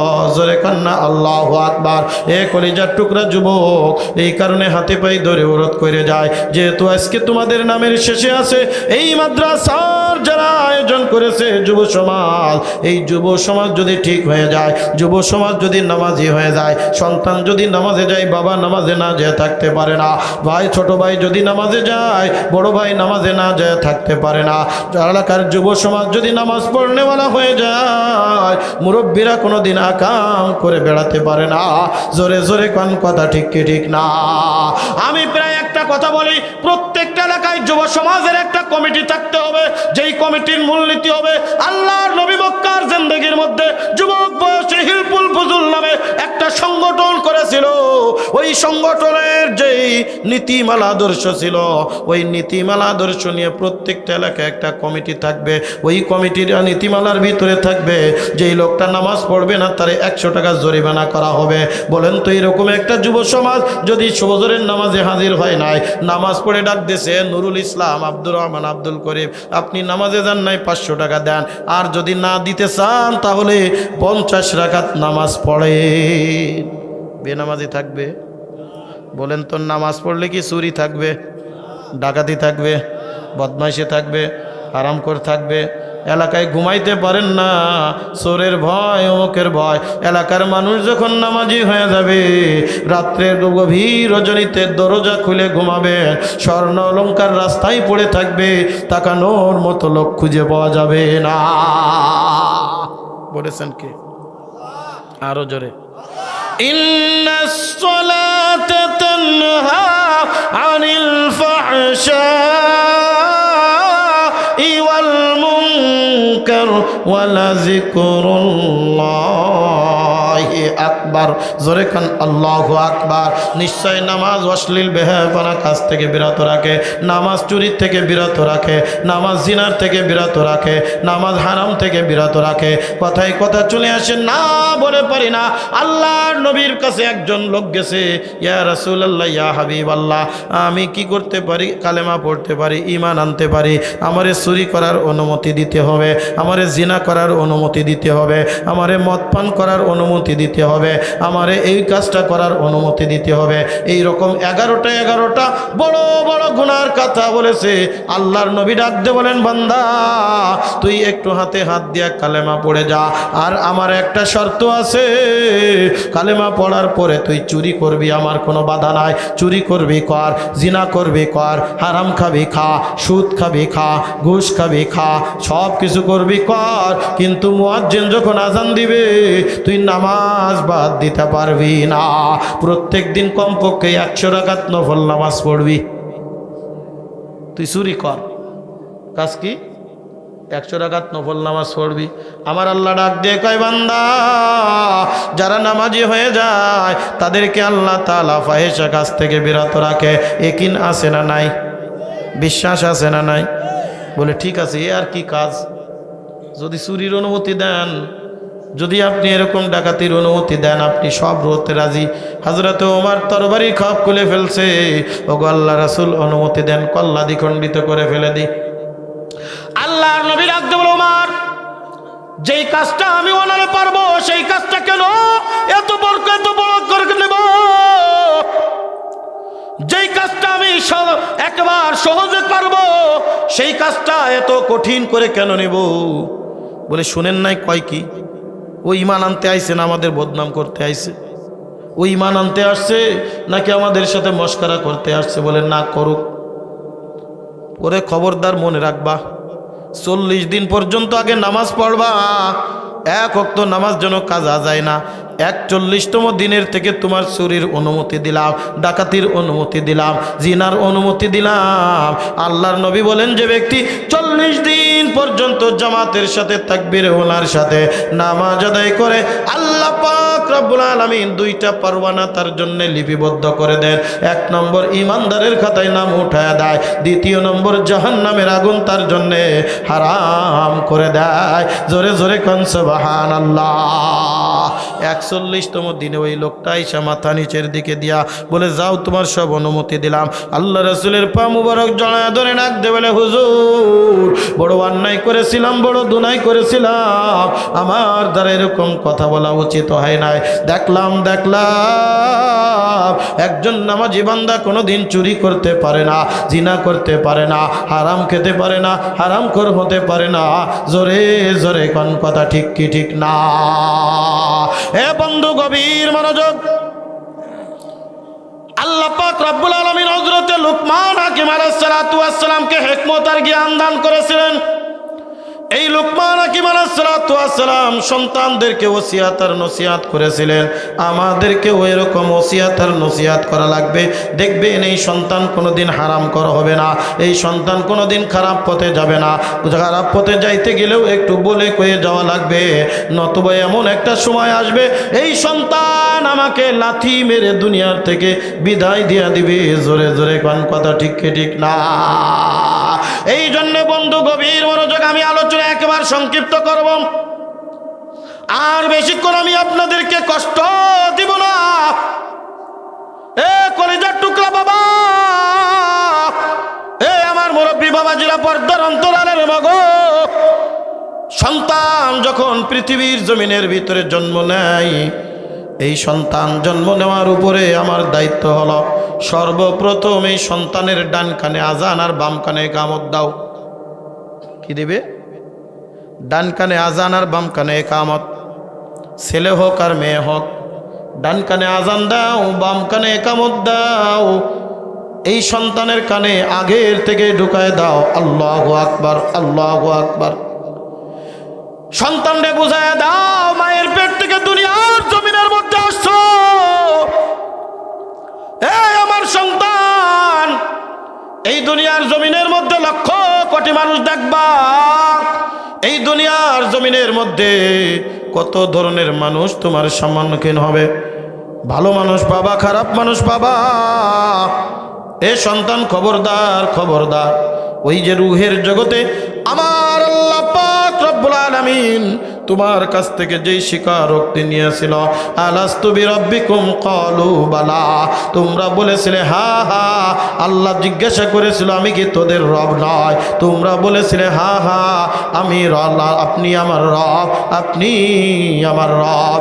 এই দুনিয়ার জমিনের মধ্যে আইসা না না দুনিয়ার নাজ দেওয়ার মধ্যেই খা। আমার আল্লাহরে ভুইলা যাও না, আমার আল্লাহর ইবাদত বন্দেগী ছেড়া দিও না, আমার আল্লাহর একত্ববাদকে ভুইলা যেও না। আমার আল্লাহকে স্মরণ করো। আল্লাহু আকবার, আল্লাহু আকবার, আল্লাহু আকবার, আল্লাহু আকবার। এক নম্বরের সন্তান যখন দুনিয়ার জমিনের মধ্যে ভূমিষ্ঠ হবে, সেটা নরমালে হোক আর ডেলিভারির মাধ্যমে হোক, নরমালে হোক আর সিজারের মাধ্যমে হোক, সিজার করেছেন নার্সদেরকে ডাক দিয়ে বলবেন, ও নার্সেরা তোমরা কোনো কথা বলতে পারবা না। কথা বলার আগে তোমরা কোনো কিছুই বলতে পারবা না। কথা বলার আগে আমার সন্তানটাকে বা আমার নাতি নাতনিটাকে আমার হাতে দিয়া দিবা।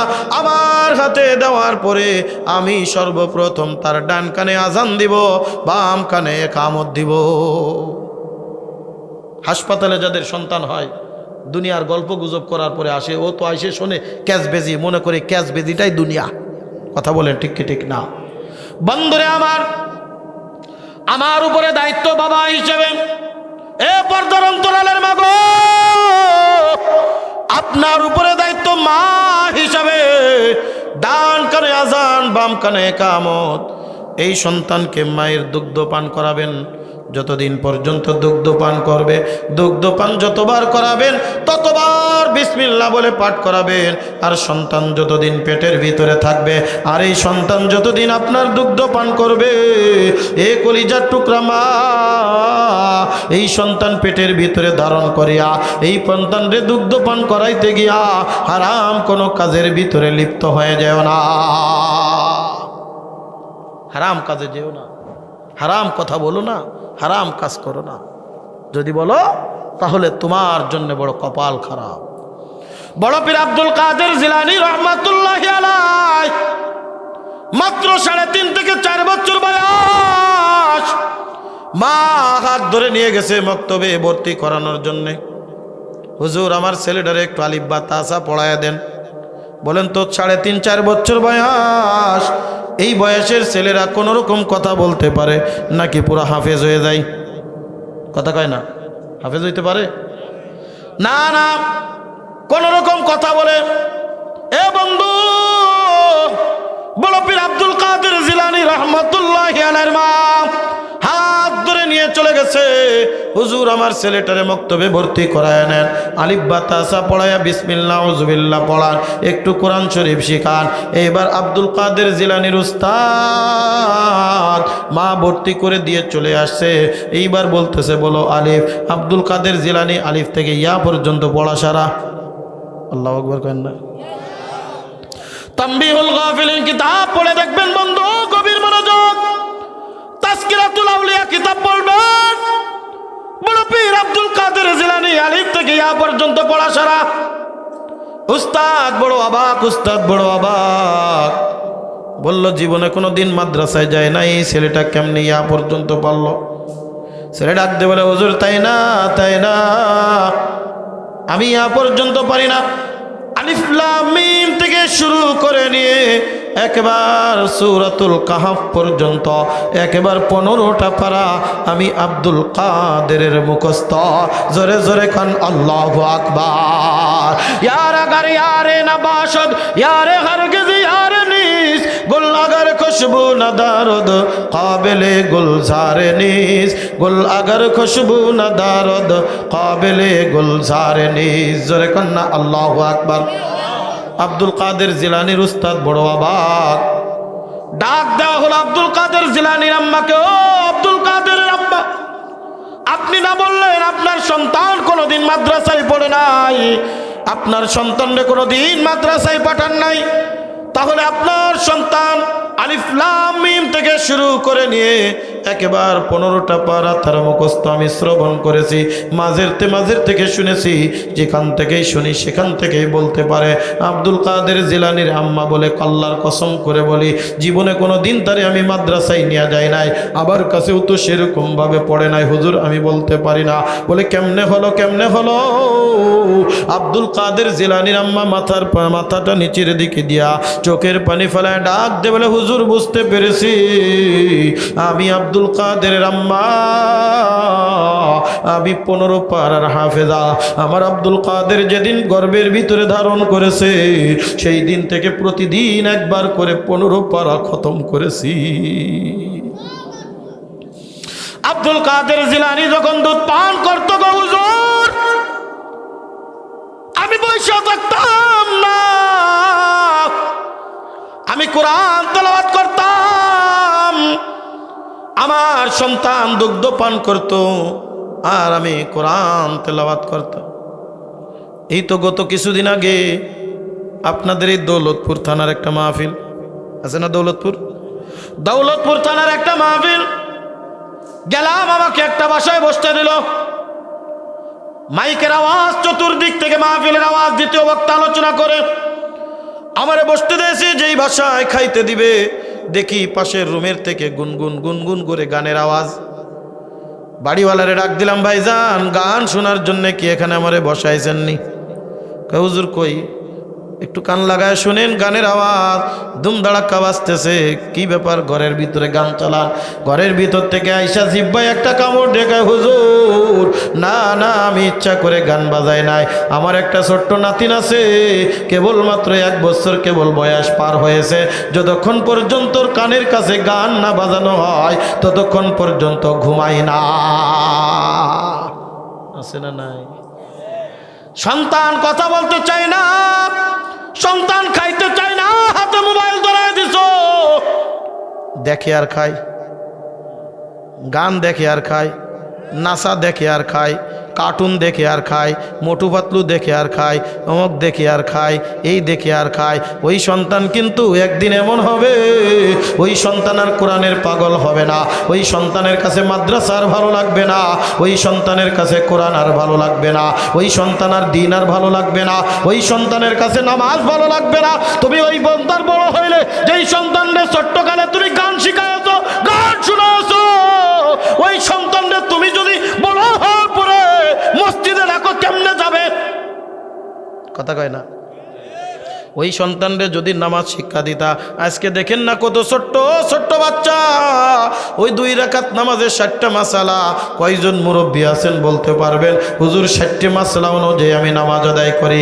না রে বাজান না।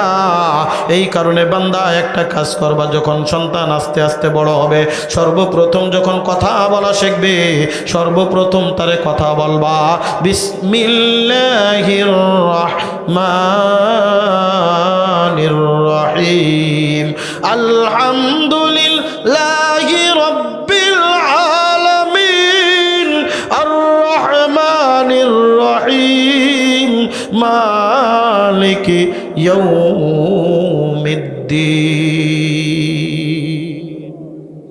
সন্তানদের প্রথম কালেমা শেখাবা, সন্তানদের প্রথম দিন শেখাবা, সন্তানদের প্রথম কোরআন শেখাবা, সন্তানদের প্রথম কি আলিফ বা তাসা শেখাবা। না ABCD কেতা ভরে আগেছি, মা গেছে দুধ, এইগুলো শেখায়। আগডুমা ডুম তারা মাঠে পড়ে ডিম, তাদের খাড়া দুটো সিং, এইগুলো শেখায়। কথা কন ঠিক কে ঠিক না? সন্তান কথা বলা শিখছে, মা শিখায়। আম পাতা জোড়া মারছে বা চাবুক চড়ছে গোড়া, একই আসেনি এরকম কোনো জিনিস?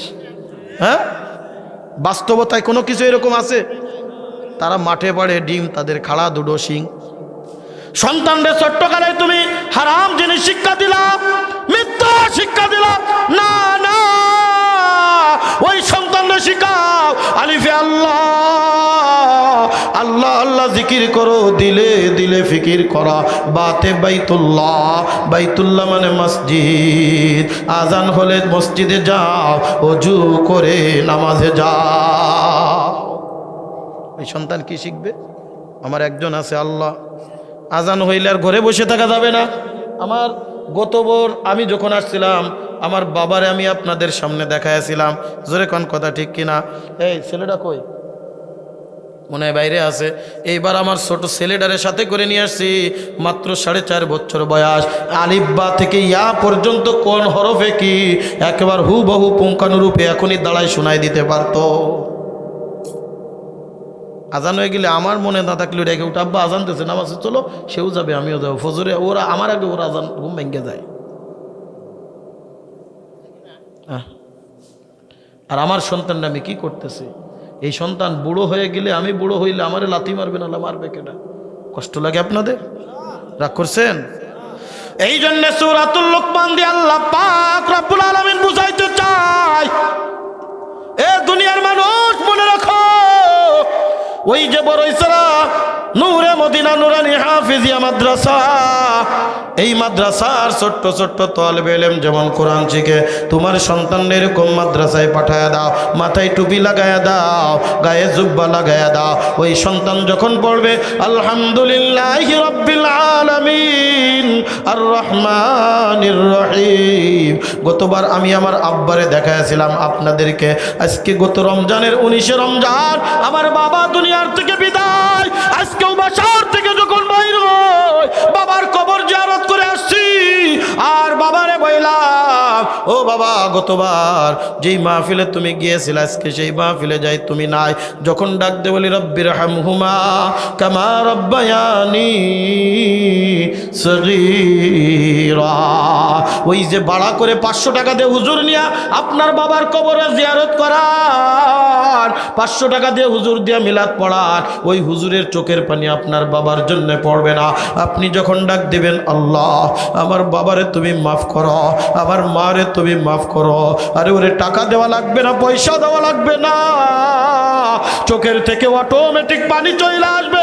আল্লাহর নবী বলেন, এ আমার উম্মতেরা রে, সন্তান মা বাবার জন্য দোয়া করে, আল্লাহ পাক রব্বুল আলামিন বিনা হাইলে বিনা মাধ্যমে তার দোয়া কবুল করে নেয়। জোরে জোরে কোন সুবহানাল্লাহ, আর জোরে আল্লাহু আকবার। এই জন্যই মাদ্রাসার সাথে বাবা সম্পর্ক রাখবা, সন্তানদের মাদ্রাসায় দিবা, সন্তানদের দ্বীন শিক্ষা করাইবা, সন্তানদের কোরআন শিক্ষা করাইবা, সন্তানদের অন্তত নুরানি 3 পর্যন্ত পড়ায়া, তারপরে আপনি যেখানে দিবেন দেন, অন্তত সে যেন কোরআন দেখে দেখে পড়তে পারে, অন্তত সে যেন তার নিজের চলাফেরাটা জানতে পারে, অন্তত সে নিজের নামাজটা পড়তে পারে। নতুবা এই কিয়ামতের ময়দানে আমার সন্তান ডাক দে বলবে, আল্লাহ আমি তো ছোট্টকালে বুঝতাম না, আমার বাবা আমার স্কুলে পাঠিয়েছে, মর্নিং কলেজ পাঠিয়েছে, মর্নিং শোতে পাঠিয়েছে, ও আল্লাহ আমি তো বুঝতাম না, আমার ইংলিশ মিডিয়ামে পাঠিয়েছে, অমুক ক্যাডেট কলেজে পাঠিয়েছে, আমারে কোরআন শিক্ষা দেয় নাই, আমারে দিন শিক্ষা দেয় নাই, আমারে কোরআন শিক্ষা দেয় নাই। আমার ওই বাবা কই, আমার ওই মা কই? আমার বাবারে আমার সামনে হাজির করেন, আমার ওই মারে আমার সামনে হাজির করেন। আমার বাবাকে আমি বুকের উপরে পাড়া দিয়া তারপরে আমি জাহান্নামে যাব। ও আল্লাহ, আমার একটা রিকোয়েস্ট, আমার একটা জানার বিষয়, যেই বাবার কারণে আমি দিন শিখতে পারি নাই, যেই বাবার কারণে আমি কোরআন শিখতে পারি নাই, ওই বাবা যদি জান্নাতে যায় আমি জাহান্নামে যাব না। ওই বাবা যদি জান্নাতে যায় আমি জাহান্নামে যাব না। এ কলিজার টুকরা যুবক আমার মুরব্বী বাবা জিরারে হাতে পায়ে দরুদ কইরা যায়। এই কারণে সন্তানরে মাদ্রাসায় পাঠাও, সন্তানরে দ্বীন শিক্ষা করাও, সন্তানরে কোরআন শিক্ষা করাও, সন্তানরে ফাতিহা শিক্ষা করাও, সন্তানরে কালেমা শিক্ষা করাও। দেখবা দুনিয়ার জমিনেও শান্তি পাবা, আখিরাতের জমিনেও শান্তি পাবা। করব তো ইনশাআল্লাহ। কি বলেন? করব তো ইনশাআল্লাহ।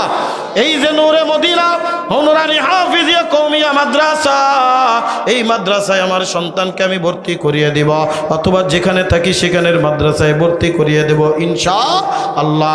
দেখবেন একজন হাফেজ যখন আমার সন্তান হবে, একজন আলেম হবে, কোনো হাফেজ সন্তান, কোনো আলেম সন্তান কোনো বাবারে বৃদ্ধাশ্রমে রাখবে না, কোনো মায়েরকে কষ্ট দিবে না, কোনো বাবাকে কষ্ট দিবে না, কোনো মাকে কষ্ট দিবে না। জোরে কোন কথা ঠিক কি ঠিক না? আমি নিজে জীবনের বাস্তব একটা নজরিয়া বলি। আমি যতদিন মা মারা যায়, বাবা দুনিয়ার থেকে বিদায় নিয়ে চলে গেছে, এই যে আমি মাহফিলে যাওয়ার পথে একবার বাবার কবর জিয়ারত, মায়ের কবর জিয়ারত, আবার যখন রাত 3টা 4টার সময় বাসার ভিতরে ঢুকবো, নিজের ঘরের ভিতরে না ঢুইকা আগে বাবার সাথে সাক্ষাৎ করে আসি। আব্বাজান, ও কলিজার টুকরা বাবা, সালাম দিয়া তারপরে যাব। দেখবেন আমার সন্তান যদি হাফেজ হয়, ওই সন্তান নামাজ পড়বে আর বলবে রব্বির হামহুমা কামা রব্বায়ানি সগীরা, রব্বির হামহুমা কামা রব্বায়ানি সগীরা। আল্লাহর নবী বলেন মান যারা কবরা ওয়ালিদাইহি বিকুল্লি জুমাতিন গুফিরা লাহু মা তাকাদ্দামা মিন যামবি ওয়া কুতিবা লাহু বারাআ। যখন কোন সন্তান মা বাবার কবর জিয়ারত করে, আল্লাহ পাক রব্বুল আলামিন মা বাবার কবরে আযাব মাফ করে দেয়, আর ওই সন্তানকে বড় একটা মর্তবা দান করে দেয়। জোরে জোরে কোন সুবহানাল্লাহ। মান ক্বারাআল কুরআনা ফাস্তাযকারাহু ফাআল্লা হালালাহু ওয়া হাররামা হারামাহু আদখালাহুল্লাহুল জান্নাহ ওয়া শাফাআহু ফি আশরাতিন মিন আহলি বাইতিহি কুল্লুহুম ক্বাদ ওয়াজাবাত লাহুন নার। আল্লাহর নবী বলেন যখন কোন সন্তান কোরআন পড়ে, কোরআন অনুযায়ী নিজের জীবন গঠন করে, কিয়ামতের ময়দানে ওই সন্তানকে ডাকতে বলবে যা আল্লাহর জান্নাতে যা, যা আল্লাহর জান্নাতে যা। আদখালাহুল্লাহুল জান্নাহ, আল্লাহর জান্নাতে প্রবেশ করিয়ে দিবে। ওই হাফেজে কোরআন আলেম দাঁড়িয়ে যাবে না, ওগো আল্লাহ আমি তো জান্নাতে যেতে পারি না, আমি তো জান্নাতে যেতে পারি না। বলে কেন কেন জান্নাতে যাবি না? মানুষ তো আজকে জান্নাতে যাওয়ার জন্য পাগল, আজকে ইঞ্জিনিয়ার সন্তান জান্নাতে যাওয়ার জন্য পাগল, আজকে ডাক্তার সন্তান জান্নাতে যাওয়ার জন্য পাগল, আজকে দুনিয়াদার সন্তান জান্নাতে যাওয়ার জন্য পাগল। আজকে তো কেউ কারুর পরিচয় দিচ্ছে না, তোর আবার কি আবদার বল? বলে আমার একটা সুপারিশের পাওয়ার দেয়া লাগবে। জোরে কন্যা আল্লাহু আকবার। আমার একটা সুপারিশের পাওয়ার দেওয়া লাগবে। বলবে কি? বল বল বল। ওগো আল্লাহ, আজকে আপনি আমারে জান্নাতে দিচ্ছেন, আমি তো এমনিতে হাফেজ হইতে পারি নাই, আমি তো এমনিতে আলেম হইতে পারি নাই। আমার হাফেজের পিছনে আমার একটা মানুষের অবদান আছে, কারুর না কারুর অবদান আছে। আমার ওই বাবা যে বাবা মাথার গাম পায়ে ফেলে আমারে মানুষ করে হাফেজ বানিয়েছে, আমার ওই মা যেই মা ডিম বেচা টাকা, গুড়া বেচা টাকা দিয়া আমারে মাদ্রাসায় পড়াইয়া মানুষ করেছে, আমার ওই ভাই কই, আমার ওই লজিং মাস্টার কয়, আমার ওই এলাকাবাসী কই, যাদের উদ্যোগে আজকে নুরানি নূরে মদিনা মাদ্রাসা হয়েছিল, যাদের কারণে মাদ্রাসা হয়েছিল, তারা তাকে যদি আজকে আমাদের সাথে জান্নাতে না দাও, আমি সুপারিশ করবো, আমার সুপারিশ আল্লাহ তুমি জান্নাত দিবা। আমার আল্লাহ মুস্কি মুস্কি হেসে ডাক দিয়ে বলবেন হাফেজে কোরআন জানিস না, আমি তোরে এত মহব্বত করি, এত ভালোবাসি, আজকে শুধু তুই না, আজকে শুধু তুই না। ওয়া শাফাআহু ফি আশরাতিন মিন আহলি বাইতিহি কুল্লুহুম ক্বাদ ওয়াজাবাত লাহুন নার। যা পুরা কিয়ামতের ময়দানে খোঁজ, কিয়ামতের ময়দানে খোঁজ, কই তোর বাবা, কই তোর মা, কই তোর ভাই, কই তোর বন্ধু, কই তোর সন্তান, কই তোর লোক, যাদের কারণে আজকে তুই হাফেজে কোরআন হয়েছিলি।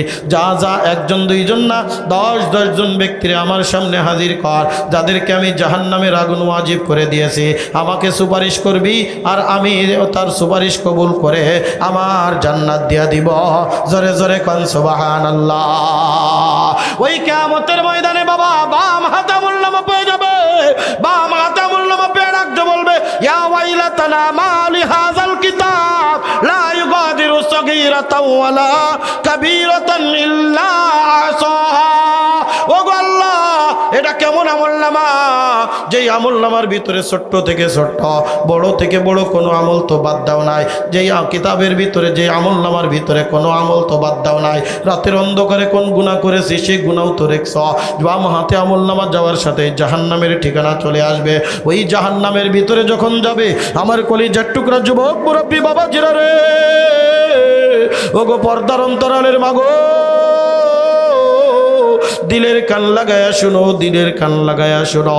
ওই জাহান্নামের ভিতরে যখন চইলা যাবে, জাহান্নামের ভিতরে বিরাট বিরাট গরিব গরিব আওয়াজ, জাহান্নামের ভিতরে যে এমন আযাব সহ্য করার ক্ষমতা নাই, ওই জাহান্নামের ভিতরে যা পানির পিপাসা লেগে যাবে, ডাকতে বলবে আল্লাহ পানি দাও, পানি দাও, আল্লাহ পানি দাও, পানি দাও। আমার আল্লাহ ডাকতে বলবেন দে দে দে পানি দে। আমার আল্লাহ ডাকতে বলেন নাফরমান, দুনিয়ার জমিনের মধ্যে কত মানুষ ছিল, কত মানুষ নামাজে গেছিল, তুই তো যাস নাই। কত মানুষ ইবাদত করছিল, তুই তো করিস নাই। জাহান্নামে আসছো, দে পানি দে। আল্লাহ পাক ডাক দে বলেন ওয়া ইয়াস্তাগীসু ইউগাসু বিমাইন কাল মুহলি ইয়াশফিল ওয়ুজুহা বিসাশ শারাব ওয়া সাআত মুরতাফাকা। وَيَسْتَغِيثُ يُغَاثُ بِمَاءٍ كَالْمُهْلِ يَشْفِي الْوُجُوهَ بِئْسَ الشَّرَابُ وَسَاءَتْ مُرْتَفَقًا। ওই জাহান্নামের ভিতরে যখন পানি যাবে, পুজ মিশ্রিত পানি, নাড়ি বুড়ি মিশ্রিত পানি, দুর্গন্ধময় পানি টকবক টকবক করে ফুটতে থাকবে। ওই পুজ মিশ্রিত পানি যখন তার সামনে দিবে, ওই পানি যখন সে পান করবে, কুমারখালীর যুবক, কুষ্টিয়ার মুসলমান গভীর মনোযোগ, ওই পানি পান করার সাথে সাথে তার শরীরের যত নাড়ি বুড়ি ছিল পেটের মধ্যে সব কিছু পিছনের রাস্তা দিয়া পড়ে যাবে। এমন একটা চিৎকার করবে ওই বান্দা, মাশরিক হইতে মাগরিব, শিমাল হইতে জুনুব পর্যন্ত থরথর থরথর করিয়া কাঁপতে থাকবে। ওই হাফেজে কোরআন ডাক দে বলবে আব্বাজান কান্দো কেন? ওই দেখ না আমার বাম হাতে আমলনামা আসছে। বলুন মিয়া আমি আসি না, আসো আমার পাশে, আসো আমার পাশে, আসো। আল্লাহু আকবার, আমার পাশে আসো। ও মা তুমি কই? 10 মাস 10 দিন গর্ভের ভিতরে ধারণ করিয়া, কষ্টের উপরে কষ্ট সহ্য করিয়া, দুঃখ যন্ত্রণা সহ্য করিয়া তুমি আমাকে লালন পালন করেছ, তুমি আমাকে কত কষ্ট করে মানুষ করেছ, আমারে হাফেজে কোরআন বানিয়েছ, আমারে আলেম বানিয়েছ। আজকে তোমার বাম হাতে আমলনামা জাহান্নামে যাওয়া আমি থাকতে তা কোনোদিন হইতে দিতে পারি না। আসো আমার পাশে আসো। এইরকমভাবে দৌড়ায় চলে যাইবে ভাইয়ের কাছে, বন্ধুর কাছে, এলাকাবাসীর কাছে। আমার আল্লাহ ডাকতে বলে বান্দা, তুই যদি একজন হাফেজে কোরআন হস, একজন আলেমে কোরআন হস, কোরআন অনুযায়ী নিজের জীবন চালাইতে পারিস, আমি আল্লাহ পাক রব্বুল আলামিন কিয়ামতের ময়দানে শুধু তুই না, তোর সাথে আরো কমপক্ষে 10 জন রে সুপারিশের পাওয়ার দিয়া, তাদের সুপারিশ কবুল করিয়া তোর সাথে আমি আল্লাহর জান্নাত দিয়া দিব। জোরে জোরে কোন সুবহানাল্লাহ।